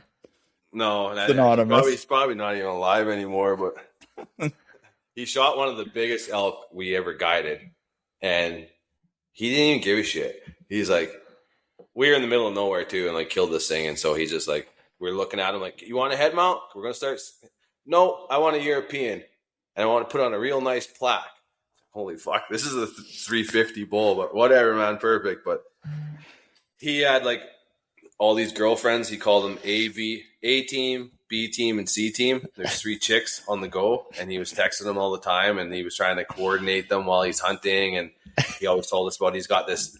They love his black Corvette, and when he gets home, he's reading us these text messages with these girls, and like they're not girls, they're like 60-year-old women. We're trying to hunt, and he was a wild man. This lady came and gave us shit one day because she thought we were on her property, but we weren't. We were just driving through. She was fencing or something, and she came to the cabin we were staying at, and she was like in her farm clothes and hot and tired and plaid shirt, and her jugs were hanging out a bit. And he just like, he's like, yeah, Brogan, we should go talk to her again. So I'm like, he's like, you know what? I want you to go to town. I want you to grab me a fancy bottle of wine and a handful of mushrooms. I'm like, handful? I'm like, I don't know where to get fucking mushrooms. Like, why? He's like, I'm going to go talk to her. I'm like, no, you're not. Yeah, we were elk hunting, and he's talking about, getting this wine. And I forget what he called her, but yeah, he was a hound dog, that guy. That's all he cared about. What were the mushrooms for? I don't know. He said he needed them. He needed a bottle of wine and a handful of mushrooms. She's going to get drunk, and I'm going to get weird. Let's go. Yeah. Yeah. Oh, that's funny. And then it was like, my boss's birthday, and we were in this little tiny elk cabin, and that he was with us, and he wanted to smoke some dope. The hunter, his name was Mel. So he goes outside and he smokes a joint and comes into the cabin, and the cabin's fucking tiny. It's like a 10 by 10 maybe. And he just reeks. I'm sure he was breathing, and we were getting stoned. And my mom made us this homemade jam and 2 jars of it. He just sat there and he ate all fucking 2 jars on crackers, just ripped out of his mind, talking about his girlfriends, and ate all the jam, man. Yeah, he was something else, but he got a hell of a bull, man. It just like knocked the horns off, call her good, eh? He didn't give a shit. Yeah. Fuck, that's funny. Yeah, what a guy. Yeah, there's always funny stories with that. I mean, I think some of it comes from like these guys that come up and get guided. They're usually like just cutting loose, right? It's like a vacation for them. Yeah. So it's most of it is, yeah. And then they're also just like maybe super eager and inexperienced, so they just do some funny ass shit too. Like, it's just fucking good. Yeah, just brand new gear, show up just squeaky clean. Want to get on a horse and show me how it's done. Yeah. Yeah. I always find they want to use their own. They always want to help gut it and quarter it up with a knife. With the brand new knife. I gotta get some blood on this knife, and it's like, get the fuck out of the way before you stab me with that thing. And like splash some blood on it, and then fucking go hold the leg. Like, get the fuck away from me right now. So hold the leg, man. Oh fuck. It's funny. It's like, it seems like most clients are either like old, like I've dealt with lots of old rich dudes, or it's like a guy that like retired. He saved his money up. This was like his retirement present. And he's just like I've had guys cry shooting like a fucking 38-inch bull. And they're just so fucking like, I did it. Yeah. It's fucking, I'm like, it was like watching this 65-year-old, 7-year-old man cry because he shot this mediocre moose. And I was like, look at him, like, oh yeah, okay, cool. Like, but like that was like his dream come true. And then you got these other dudes with just more money than God, and they like they could give a fuck if they shot a moose or not. They're up there to drink scotch smoke darts and cigars and like have 2 weeks to themselves. Like it's usually one or the other, right? Yeah, cigars and whiskey, that's for sure. Yeah. Fuck. I had this old dude. He had, I don't know what kind of scotch it was, but it was expensive. He was a fucking old retired doctor. And he got a nice bowl. We get back. I'm fucking tired, man. We've been up since 4 a.m. And him and the other old guys, they're pounding fucking scotch. He's like, I'm caping the fucking head out. He's like, oh, you got to have a scotch with me. Pours me this big fucking glass. And I'm like, this is fucking gross. Like, I don't fucking drink that shit. And he's like, I'm like, take a sip. And he's like, oh, smell it. That's good shit right there. And I was like, yeah. And he's like, looking at me like over the fucking shoulder. Oh, yeah, that's good. I can hand her back. Like, I'm busy here. Go back to work. But yeah. Oh, that's funny. Yeah, hunters. Yeah. So I wanted to talk a couple things. Next thing was the King of the Mountain film you did with our buddy Dalton. Yeah. So that was cool. That turned out sweet. Yeah. So give us a rundown on like how did you and Dalton get lined up for this? I mean, he's lined up with us now. We're gonna take him on a hunt this year and see if we can scare the piss out of him. You know, man, he's come a long ways. He's right in there now. He knows what he's doing out there. He's good. Going on like 3 this year.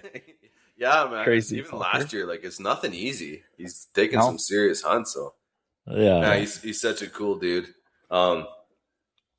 We worked together, and then he worked for me at Canfor. We were running an energy plant, and just the way things turned out, I ended up being the chief engineer on shift. So he was like one of the leads, and like I didn't really know him very well.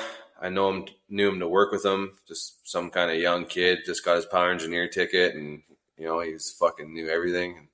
Good. He does jujitsu and shit. But other than that, I didn't really know him, and then we went different ways. He moved back to Grand Prairie, and I went back to the patch, and just stayed in touch on Instagram. And then I don't even know if I didn't really even knew he was a photographer or anything. I think he was just kind of maybe just told me about it. It's like, hey, he was trying to like make a sales pitch where he could come film some of my guided hunts and stuff. And it's kind of tough. Most of the guys don't want to be filmed, and when you're an outfitter, you don't really want to give away any of your areas. I'm like, yeah, you can film, but it's got to be like pointing at your feet or pointing right at the sky. Like everyone's gonna know where we're at. Like it's gonna be tough. But when I pulled that draw, I messaged him, and I'm like, hey man, like I've never got a goat before. This area, kind of everyone knows it. It's an LEH area. I'm like, I've guided there quite a bit, so I know what it takes, and I know what goats look like in there, and it's good genetic. I'm like, there's a good chance that I can get a big one, and that's what I want. So how about you come over and take a few days and go in there? And like, it's never that easy. That film made it look really easy, but it is usually a little harder. Everything lined up just perfect. Like it was executed flawlessly, and it was just like I said, just lucky, man. But he did great on that, and I was a little worried. I'm like, fuck, it's snowing. He shows up in brand new fucking cat work boots, steel toe, telling me how good they are to hike in. I was like, oh fuck, I don't know. But yeah, he did it. He beat me to the tent. He looked a little cold in the video there. Fucking. Oh yeah. Man, when you guys are sitting on that hillside, you could just tell how fucking cold you guys were. Yeah. And then the tent fucking in the snowstorm too. I'm like, that's fucking wild, man. Like, and for a guy that's never done that, like he was probably like moments where he's like, what the fuck am I doing? Like, yeah, I think so. Nuts. Yeah. And I tried telling him, like, they're usually not this bad. Like, you're going to go on some hunts that are actually enjoyable. This one kind of shit. Like, we shouldn't have been out there in the snow, but I said, this is when they come out. And, we pulled it off. Like, if we were 20 minutes later to the tent would have been gone. Like, we unpacked and, like, threw our bags down and quickly ran in the tent, tried to get the stove going. Next thing you know, a gust of wind came and the fucking thing blew right out of all the pegs out. He was holding the center post up. Like, if we weren't there to do that, it would have been fucking gone. Like, God. I couldn't imagine if we could come over out of that valley and can't find our fucking tent in the snowstorm because it blew away. I would have just gave up, just unhooked the backpack and walked right to the truck. Fuck it. It would have been a different ending, but yeah. Goat country's always usually a bit sketch getting out of it. Like you go in, you retrieve. You guys have that one clip there where it was like pretty late at night. You guys are headlamping off the mountain. And Was he's it in close? his fucking cat boots, steel toe. Yeah, it was close. Real fucking close. It looked like you never know because films like, oh, you can't tell like for sure. It sounded like it was pretty like touch and go there for a while coming off the mountain. Like what did that look like for you guys? Like was it? Yeah, it's coming off that, like it's like a right on the other side is just a knife edge cliff, and it was blowing like to blow us off the cliff, and there was wind drifting so bad you were breaking through, and he was in the lead, and I was kind of like hoping that he would slow the fuck down or like just wait, maybe let me go first, because you know like I'm not saying I was better up there than I just kind of know it a little bit better. And he was just coming around the corner, and next thing you know, he started slipping. And then like all I could think about were these fucking boots he was wearing. I'm like, he's gone, man. And I'm like, hey. He sits down and like make sure he's good. Like put my phone in my pocket. We're not fucking filming. We're walking down, and that's it. Like this, I was kind of mad and kind of scared. And I'm like, hey, we just gotta like this is scary up here. It was actually pretty shitty. The film didn't even make it look that bad. It was. Yeah, as soon as I put my pack on, I'm like, oh my God, I'd look back. I can't see anything. I can't see down below us, hoping that the headlamps that we had would stay charged because we had no backup fucking power bank or anything. Like I said, everything just fell exactly how it needed to do, or else we would have been in a bad way. Did you take a guy his first time doing that? Yeah, man. Straight from the city. He probably has nightmares of that night. Wake up, fucking. Well, everything he does now is like, yeah, it's not that bad. Yeah, I guess. Yeah, I think his sheep hunt last year didn't sound very great with Bud and them. No, tent failures and good, wet. but they definitely were up against it again. Yeah, 4 guys in a 2-man tent, a 3-man tent. They had shit weather too, especially fucking in August. Well, right now I think we're seeing guys posting like a little bit of snow in the mountains. Yeah, it's miserable up north. Even here this past month, we haven't even had summer. It's been like 30 degrees once. It's been raining like almost every day, every other day. Huh. Fuck, we're surrounded by smoke. Yeah, we're surrounded by fires right now. Yeah, and like in Quesnel, like it hasn't been that hot of a summer. No, like it rained most of July, fucking all June. Like I think we've had a stint of like high 20s and like maybe 5 days in the 30s, but now the smoke's rolled in, so it's like gross out. I haven't seen the bush this thick in like probably 5 or 6 years. Like in September, man, the fucking elk are gonna have to be stepping on you to see them. Yeah, so thick, man. Good growth here, maybe though. Hopefully, but our winter was bad. I'm a little worried, especially for the deer. It was a real bad winter. Lots of snow.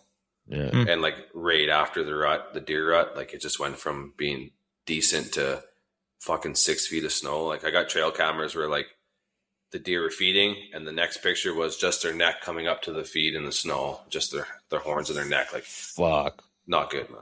Yeah, that's horrible. Yeah, horrible. I'm hopeful, but it's not good. They're pretty strong, them animals that surprise you. They just hunker underneath the spruce tree for a fucking month, and the next thing you know, they're good. Yeah. I'm hoping that's what happened. Fingers crossed.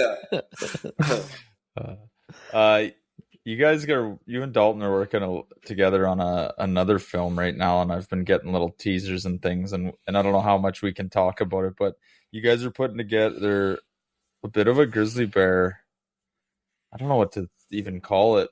It's a hunt film, and it's almost like, I would say it's framed as bringing the grizzly bear population problem to light a little bit. Would that be an honest way to describe it?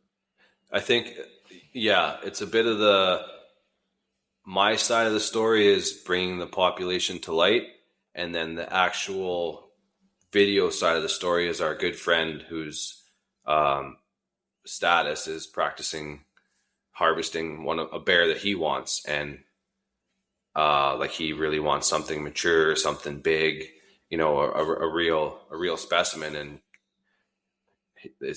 we're putting light on that aspect of the video as well. He reached out to me and asked if I would tag along in this hunt with them, just to be another second set of eyes to judge bears and stuff. It's pretty tough, but at the same time, it's not when you see a giant.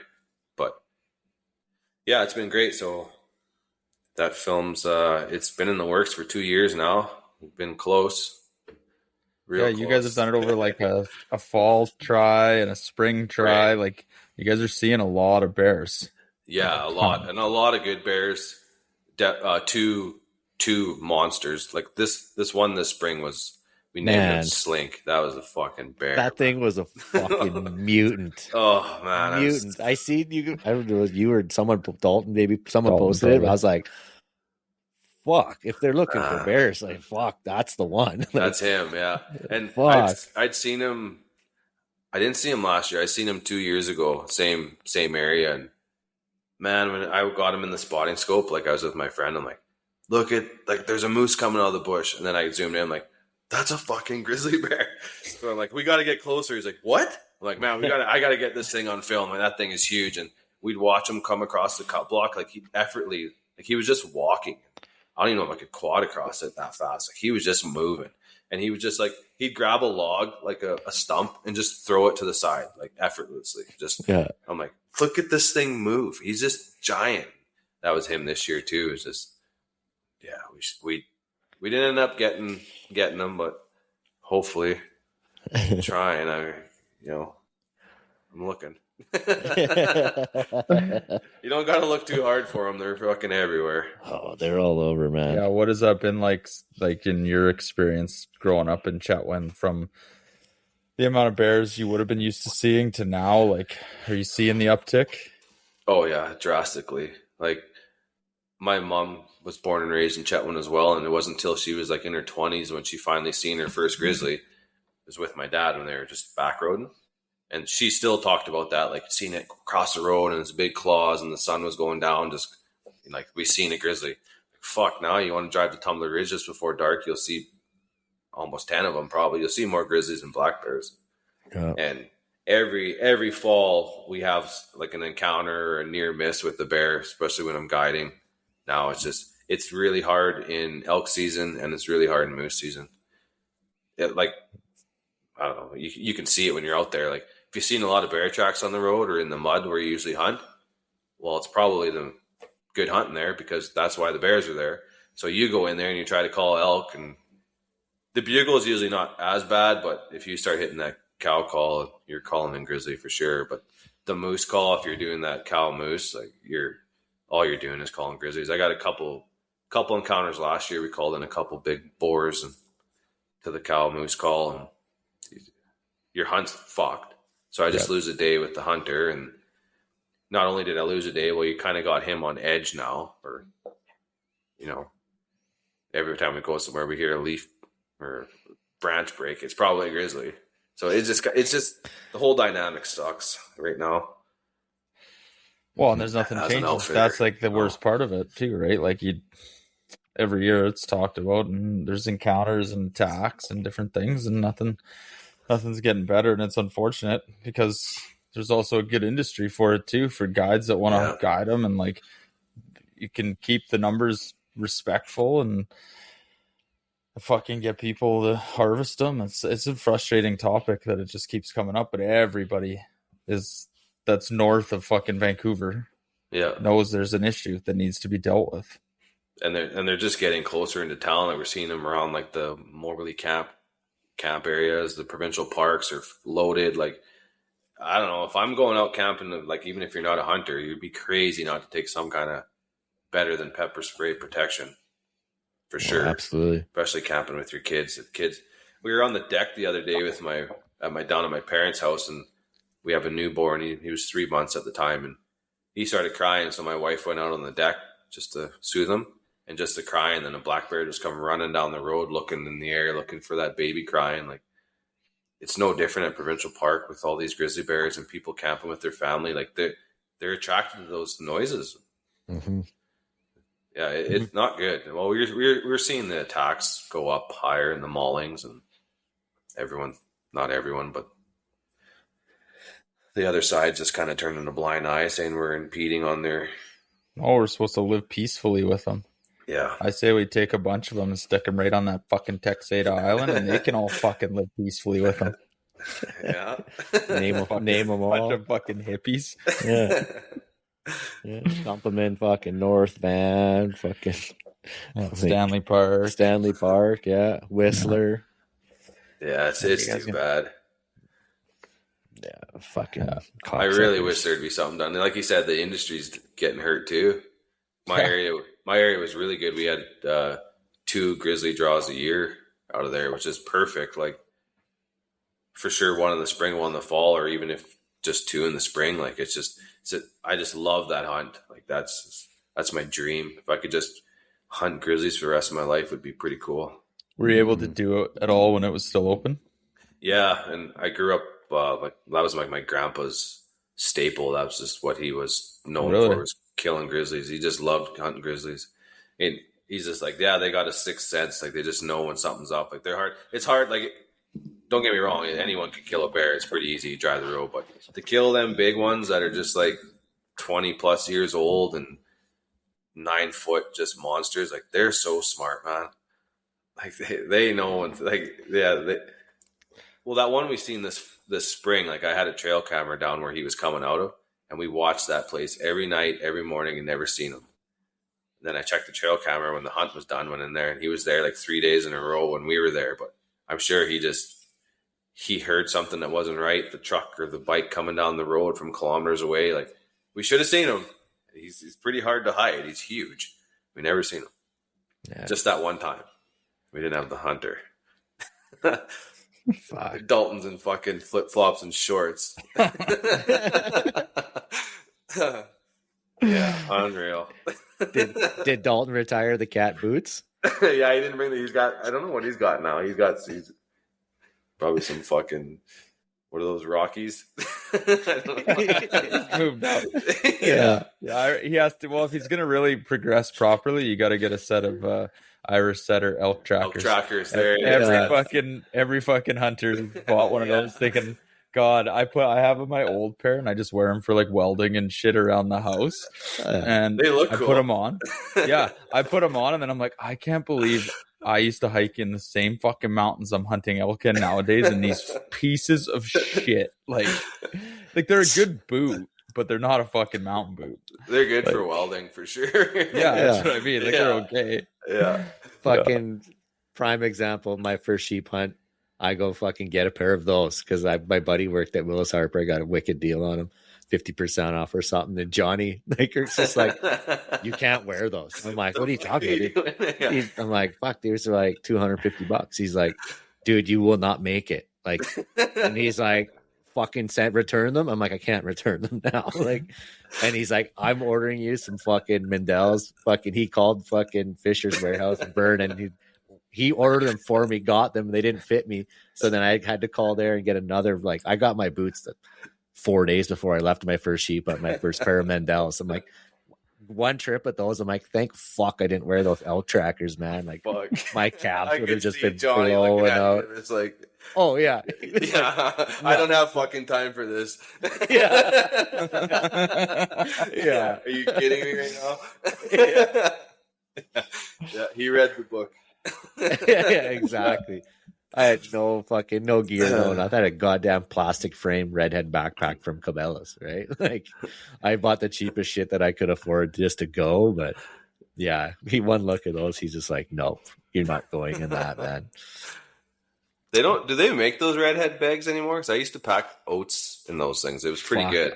I don't know. It fit good. It fit so good that Garrick had a fucking Eberly stock fucking fly, whatever the fuck that big one was. Yeah, he had one of those, and he put mine. He's like, this is comfier. So he stopped, and we were going through PG, and he bought like one of those Badland oxes. Yeah. And then, but the bag was like 4,000 fucking cubic inch or whatever. And Yeah. that one was like 8,000. So I didn't know. I'm driving and he's fucking emptying his backpack because it doesn't fit all his shit. Meanwhile, he's stuffing it in my fucking gunny sack of a backpack. I had no idea till we get up there on day one. I got like 85 pounds. He's probably got 40. I'm like, you're a motherfucker. But I would that pack fucking 100 pounds of oats in that fucking thing. Like really, a big bag of oats, I'd put that. That thing was the it best. fit in. It's huge. Yeah, Man. You could fit a fucking person in there. Yeah, like I don't have it anymore. I broke it. I'm looking for one. But that Good plastic bag. frame like flexed so hard that it actually didn't break, but it just like it was just flimsy as fuck by the end of it. Like, Pure engineering. yeah, for sure. All right. Okay. Yo, I want to hear about this mule deer. hold on a sec. Yeah. Oh, you got the moose picture you're talking about? Is that it? Yeah, that's Thanks. hilarious. It's huge, man. Oh yeah, like that's big bull, man. Well, he's got 10. Double brow. Double bravo. Look at there's a fucking point in the middle of the paddle. I just caught that in the background. I'm like, fuck, there's that fucking stupid moose painting. The moose with a horse head. Yeah. Okay, Brogan whacked a good mule deer last year, but he said it was all bullshit luck, so he's going to tell us that story. I got it here actually. That I was hoping you'd bring it up. I wanted to get it 3D printed, but I never got down on Penticton. Yeah, we're going to see you for sure. Anyways, yeah, I had deer hunters. They just went home, so I was cutting trail in this new country. I think some people knew about this deer because I got some trail camera pics sent to me after in Velvet. I didn't know about this deer. I was just driving back on this road. I just finished cutting trail. It was snowing, or it had snowed. It was like 2 p.m, and I'd seen this. I've seen deer cross here like the day before, just a muley doe. Didn't think nothing of it. I've never really hunted mule deer here before ever. So I was coming out. Next thing you know, I see a doe pop out the exact same place again. So I pull up a little bit further, and it kind of rounds this corner.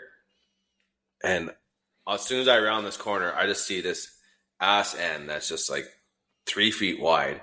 And all these mule deer, there's like 7 does in front of them. And he's just trotting behind them. And I just see mass and black. And he looked like twice their size. They're just like, holy shit. Just throw the truck in park, jump out. And they kind of trotted up this like big poplar ridge. So I just like, the wind's kind of blowing with me. And they went up. So I just went running past them. They went up into the poplars. I just did a big horseshoe, got above them, maybe walked like, I don't know, probably like 200 yards total, got above them, popped over this hill. I'm just like on my knees and stuff with my gun. I look over, I just see a doe like feeding like 30 yards. And she's just in like this little small aspen. She's just feeding. I look behind her. I just catch like glimpses of his horns coming through. And he's just hanging out, eating too. There's 2 bedded down now, I see to the left. I just get the gun on him. I'm just like, man, I get the worst buck fever. I get it on him. Like, okay, like, Brogan, calm the fuck down. Like, maybe he wasn't that big. You're just like, get too excited. He comes into the scope and I could see he was just really heavy. Then he turned and looked at me and I'm like, hey, he's not very wide. And then he turned away and looked and I seen how heavy he was in the back. I'm like, oh, fuck, I got to shoot that thing. That thing looks like that. I'm shooting it. So, yeah, it was like 30 yards, put it behind his neck, right behind his ear and his neck, dropped him right there. Went over there. Holy shit. Yeah, that was it, man. Pure luck. Crazy. But, That's wicked. You got the yes. Euro sitting there? Yeah, and Hold I'll them up. show you this. Fuck. How heavy that is. Yeah. Yeah, I seen him like running away. Like, this is what I seen. It was just Jesus. pure Yeah. mass, eh? And like, look at his bases, like 7.5s. Yeah. Yeah, so and they're really close to his skull, so I just like assumed he's really old.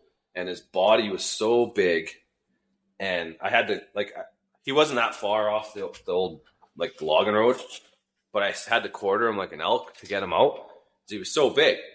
Yeah.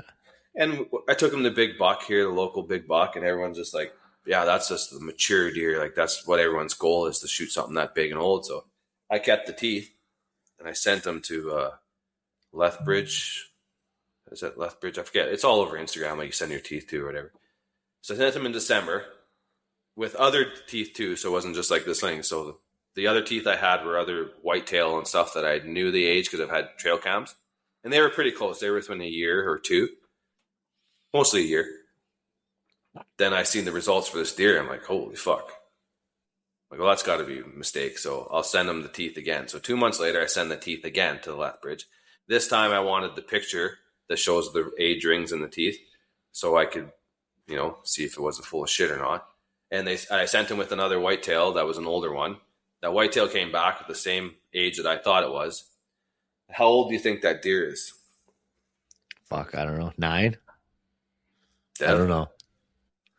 Well, I know it's old, but if I was guessing, 8 to 10. That's what I guessed too. He's 3.5.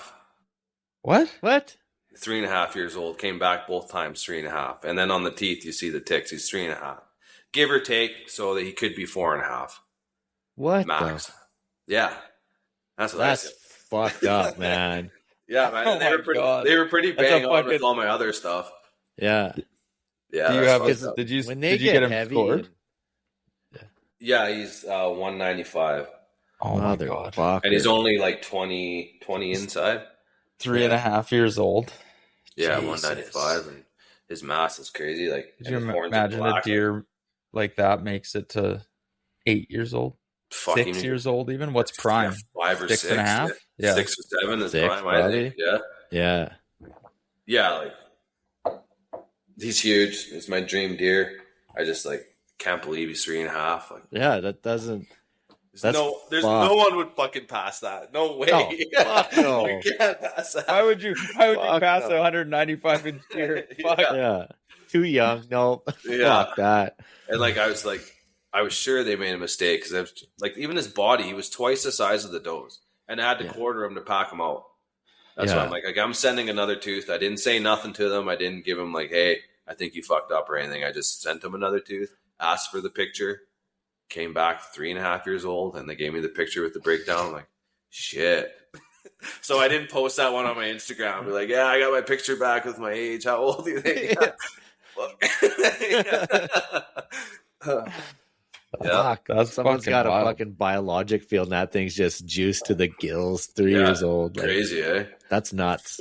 That blows my mind. When I said 9, I was like, maybe it's fucking older. I don't know. Yeah. I thought maybe they forgot a 1 on it the first time. Yeah. I bet this thing's 13 and they fucked up. Yeah. No, they didn't.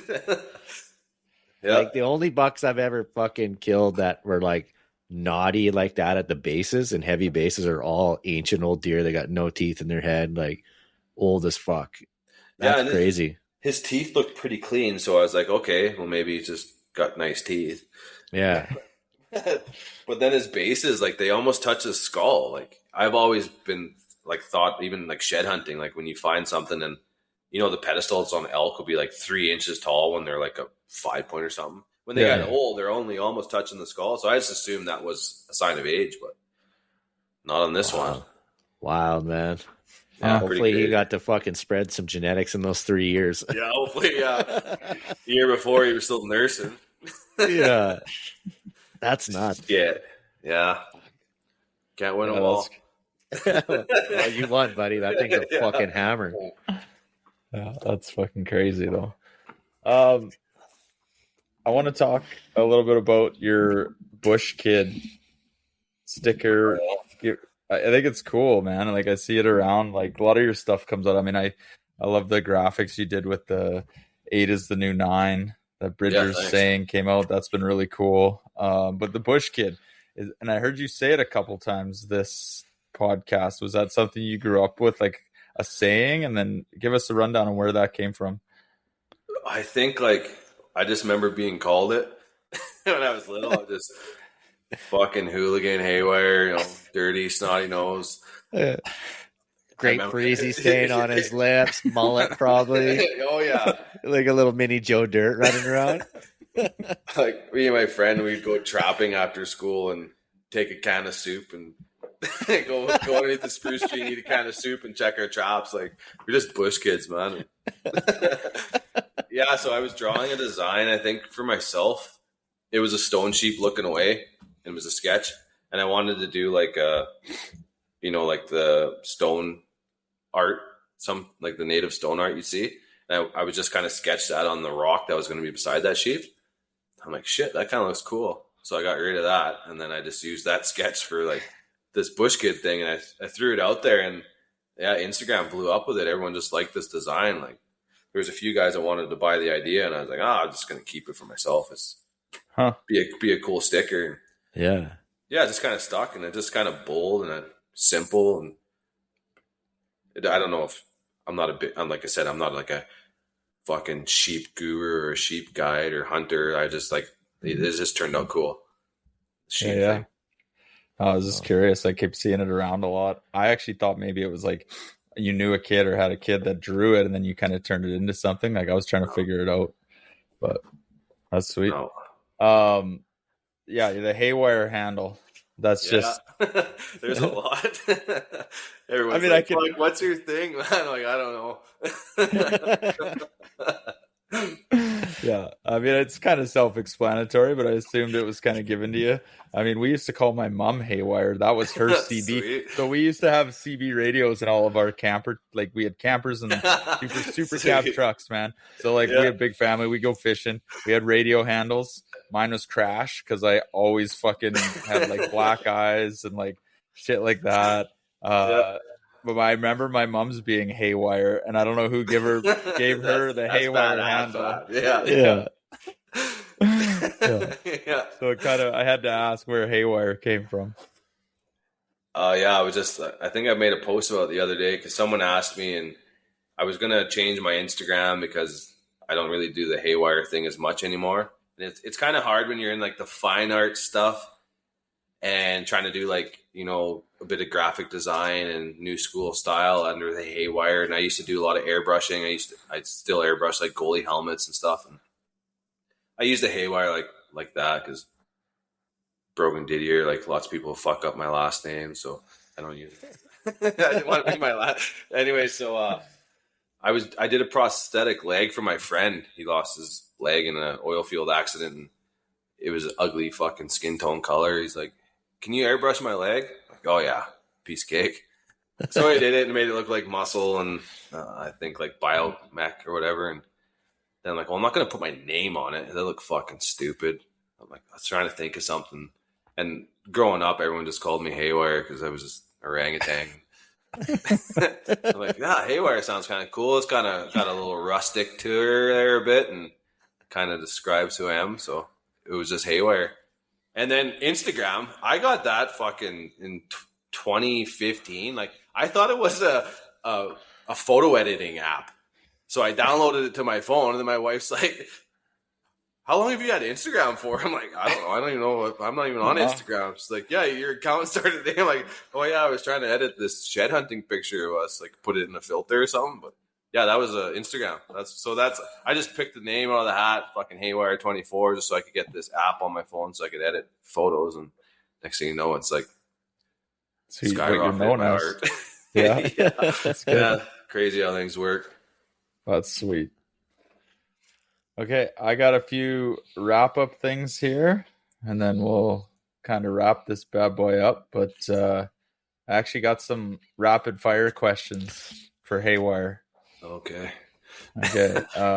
Coffee or beer if you had to pick one on a hunt? Coffee. Yeah, I figured. Coffee or beer in life? Beer. Okay. I'm going to say white-tailed deer or elk. Oh. So, fuck, I don't know. Probably elk. Okay. Because I knew the white-tail was a tough one for you to decide between. Okay. Won't be able to sleep tonight now. You'll be texting us. You got to edit that. Change it back. I fucked up, Charcoal or paint? Charcoal or paint?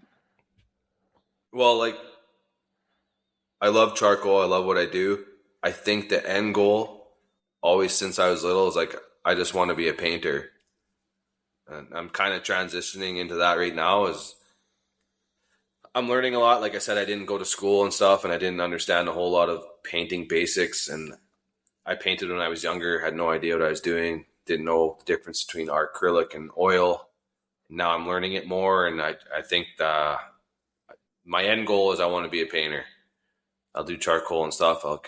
It's still like the same kind of basic idea, but charcoal is sweet. But when you see like a really good oil painting of something, it's like, that's fine art right there. So All right. I want to be a painter. Okay. This one's probably pretty self-explanatory, but truck or horse? Oof, no, that one. That's tough, yeah. There's so much bullshit with horses. Yeah, probably a truck, but you know. Okay. I understand the bullshit.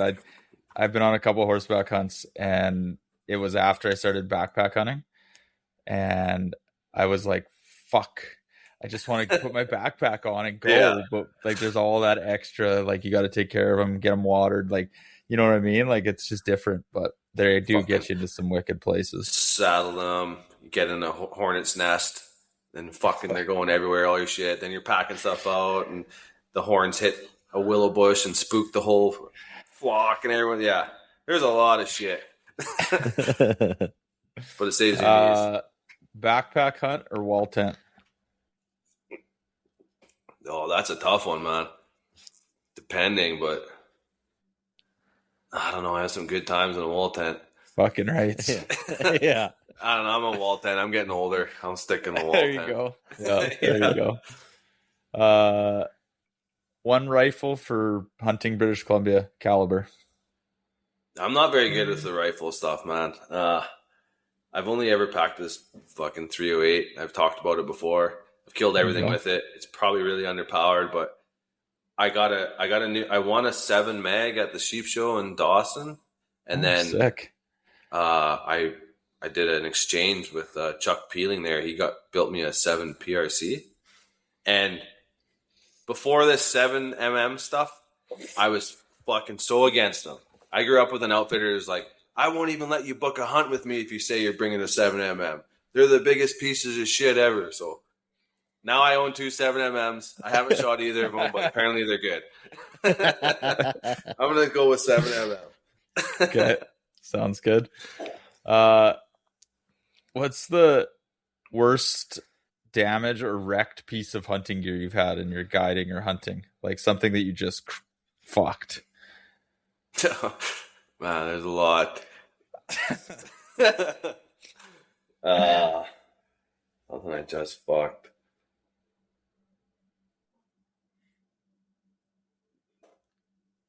I don't know. There's this one story. I was guiding, but you know, like those tub trailers with those quads, they were plastic with the walking beam. Yeah. Well, I was pulling the hunter in it, and because there wasn't any room on the quad, and we were going into elk camp there. I came through this fucking mud hole and hit this poplar that was laying across, and didn't even think about it.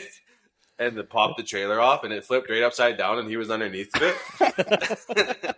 And I got off, and I was laughing so hard I couldn't lift the trailer up. It was like 10 minutes of, it wasn't great. It wasn't ideal.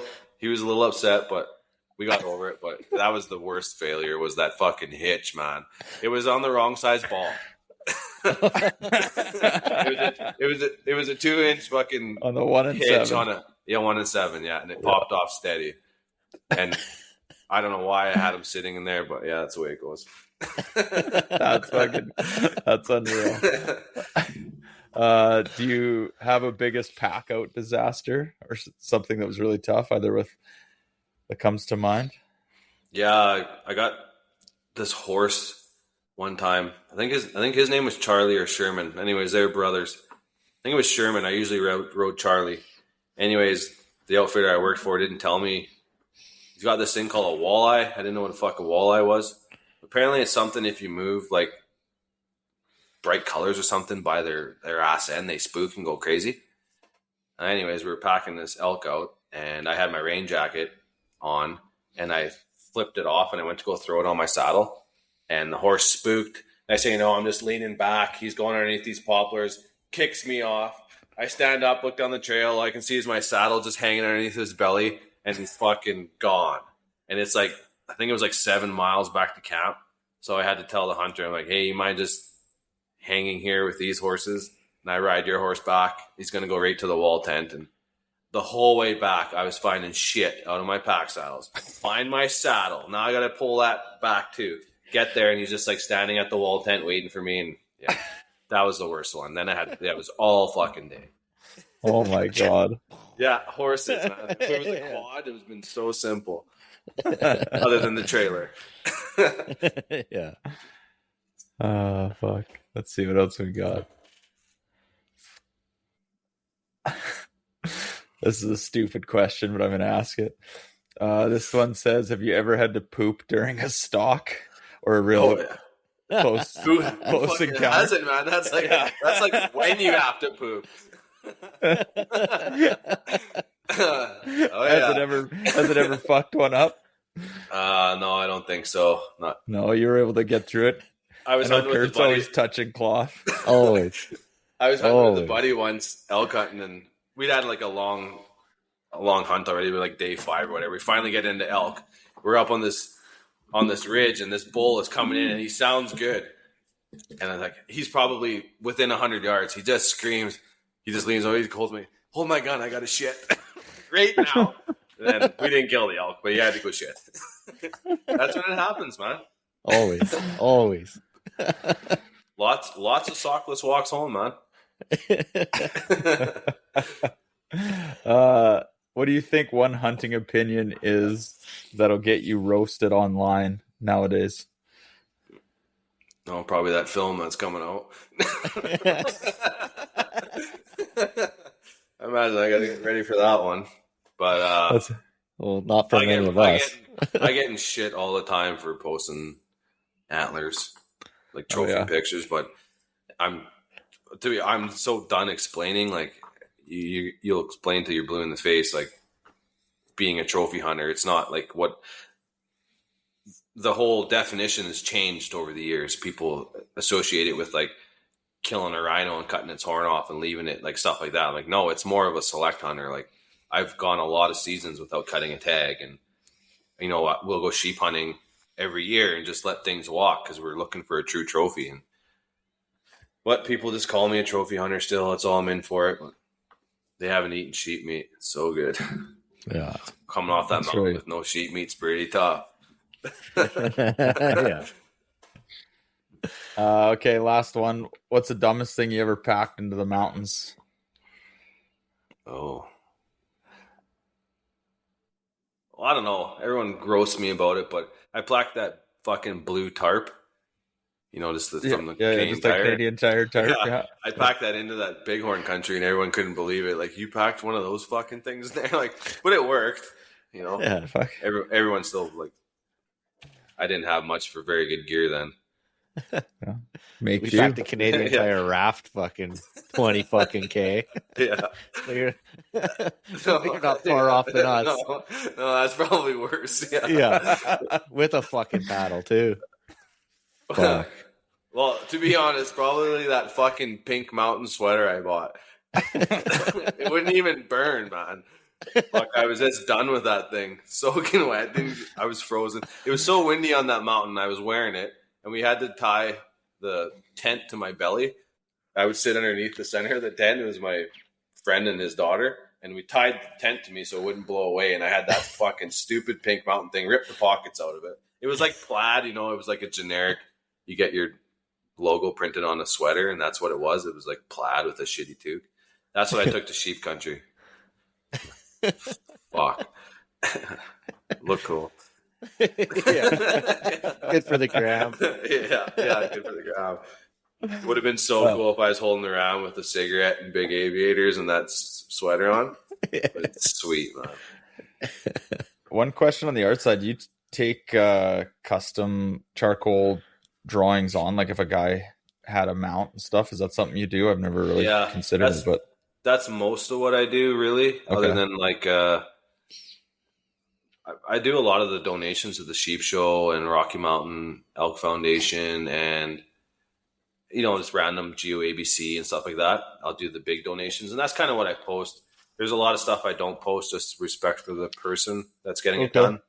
But yeah, I like doing custom sheep and custom deer. Okay. Just kind of easier for me. It's kind of my thing. I'm doing a caribou right now for a lady.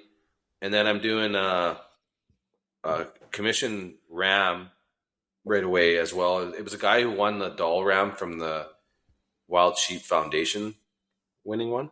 It's a pretty sweet ram. Actually, I got to do that one right away. Yeah, I do sheep, deer, and elk and stuff. Elk and moose are kind of different because of their canvas would have to be turned a bit because I want it. It's going to be big. Yeah, that's what I tell people. Like deer are quite small, but I like doing big elk, big caribou, big moose. It's a big canvas.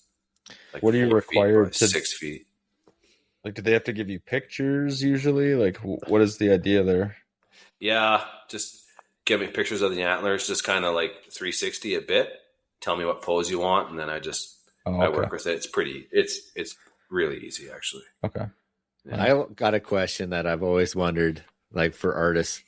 You get like deep invested in something and say you like fuck up and you're like, fuck. What do you do in that situation? Do you like start over? Do you try to erase it? Do you try to adjust it? Well, it's just like being a good carpenter. You just hide the mistakes. Yeah. Okay. That's what I was wondering. I've learned over the years, you just fucking, happy little accidents, man. Maybe a little bush lives. Maybe a little bush lives there. Yeah. That's right. A little tree, a little bush right here. Turn that into a bird. Yeah. That's all it is. You just hide it. There's no mistakes. Yeah. Just turn that into a log cabin. Yeah. But I make a lot of fucking mistakes, to be honest. And there's a lot of stuff in my art room that's just, I don't ever post or nothing. When people say like, oh, everything you do turns out, no, man. It's like 1 in 3 probably. Yeah. It's really hard with like, I don't like commissions. I do like doing it for people. But like when someone asks and expects something, it's so much tougher. Especially with like a trophy, like a sheep or something like that. It's like, you guys know as well as I do on everything. Like we know every fucking detail of the horns. Like if there's a certain nick taken out something or he's broomed properly, like you got to catch everything, man. If you fuck that up, they're going to know. Those eyes will know right away. Especially sheep guys. That's the whole point. Especially sheep guys. You have to put those annuli in every exact spot. You mess that up, you just ruin the whole drawing. Yeah. I think that's helped me a lot though, being in like judging sheep, was drawing a lot of them. Yeah. I did a drawing one time for Geo ABC. They did like an art competition, and this was like 2012. And it was a stone ram, and I didn't know sheep then. I didn't even really care for sheep. I just drew one. It is so shitty, and the horns are just like, it's got like fucking 20 rings on it, and they're like square, like. And it sold for quite a bit of money, and it's just like, I don't even want to post that piece of shit. I'm gonna do like a reel of it, like this was me in 2012, and this is like where I've come, because that was fucking terrible. You had a glow up, hey? I did, yeah. I actually seen one, so it helped. What an idiot. That's good. Tell the listeners where to find you. I know you got a website. Let's promote that a little bit. Just give the old the chance to whore yourself out here to the listeners. Yeah, so on my website, I'll have like a lot of prints. I didn't even talk about prints. You go on the website, I do a lot of like pencil drawing prints of like elk, goats, sheep, deer, everything. And then I think there's a tab on there. It'll be like for commission charcoals. Commissions are full for like 2026 and 2027, but if you're interested, if you like what I do, you can find that on the website. I don't put my alcohols on there. What is your website? My website is www.brogandidierartistry.ca. Yeah. My wife's in charge of that stuff. So on there is like my prints and a little bit of my apparel. So the Bush Kid stuff, sweaters and t-shirts. I started the apparel a couple years ago. I haven't really promoted it much. It's just, I have like, I can't make excuses, but I just so much on the go right now. I've kind of fallen behind on my website stuff and apparel stuff. But yeah, I'm gonna do like a giveaway or a sale here right away. Get it back out there. The people that have been buying and supporting me, it's crazy. It's awesome. Like some people probably have a lot of pieces, which is great. Also on Instagram's kind of like my main. I've gone back to Facebook a little bit just to reach out a little bit of like my family and stuff more, but Instagram's been huge for me. Hate it or love it.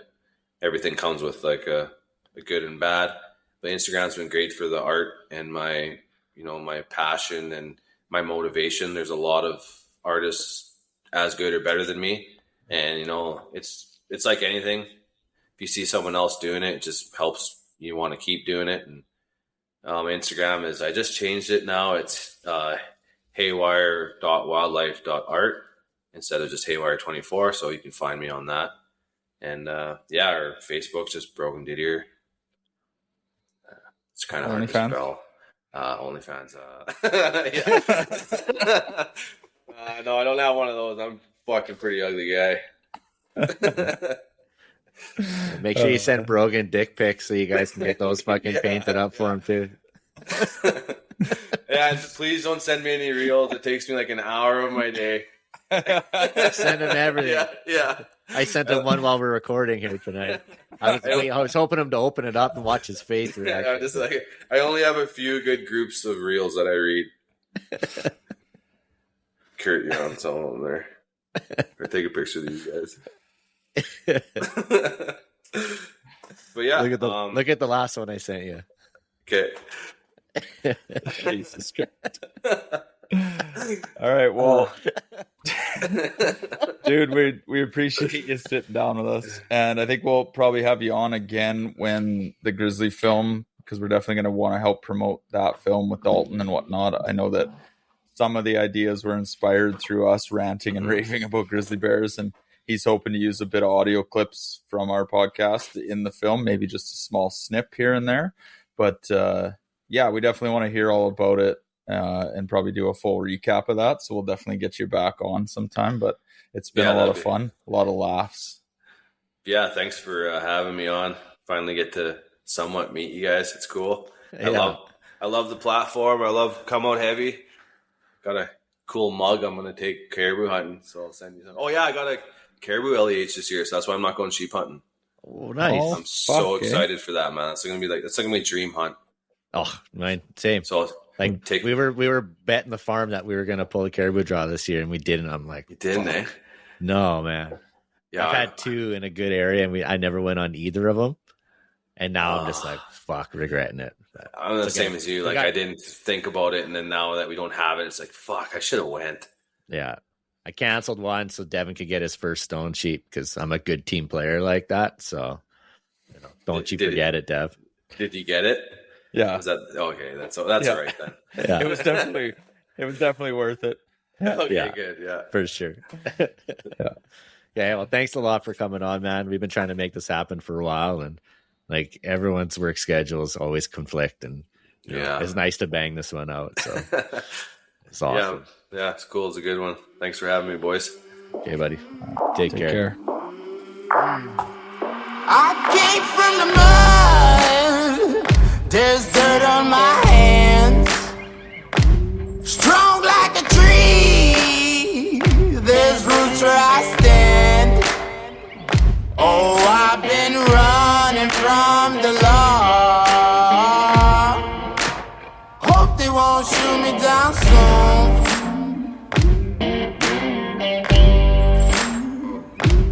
They sing on a sleepless night. Try to catch me howling at the moon.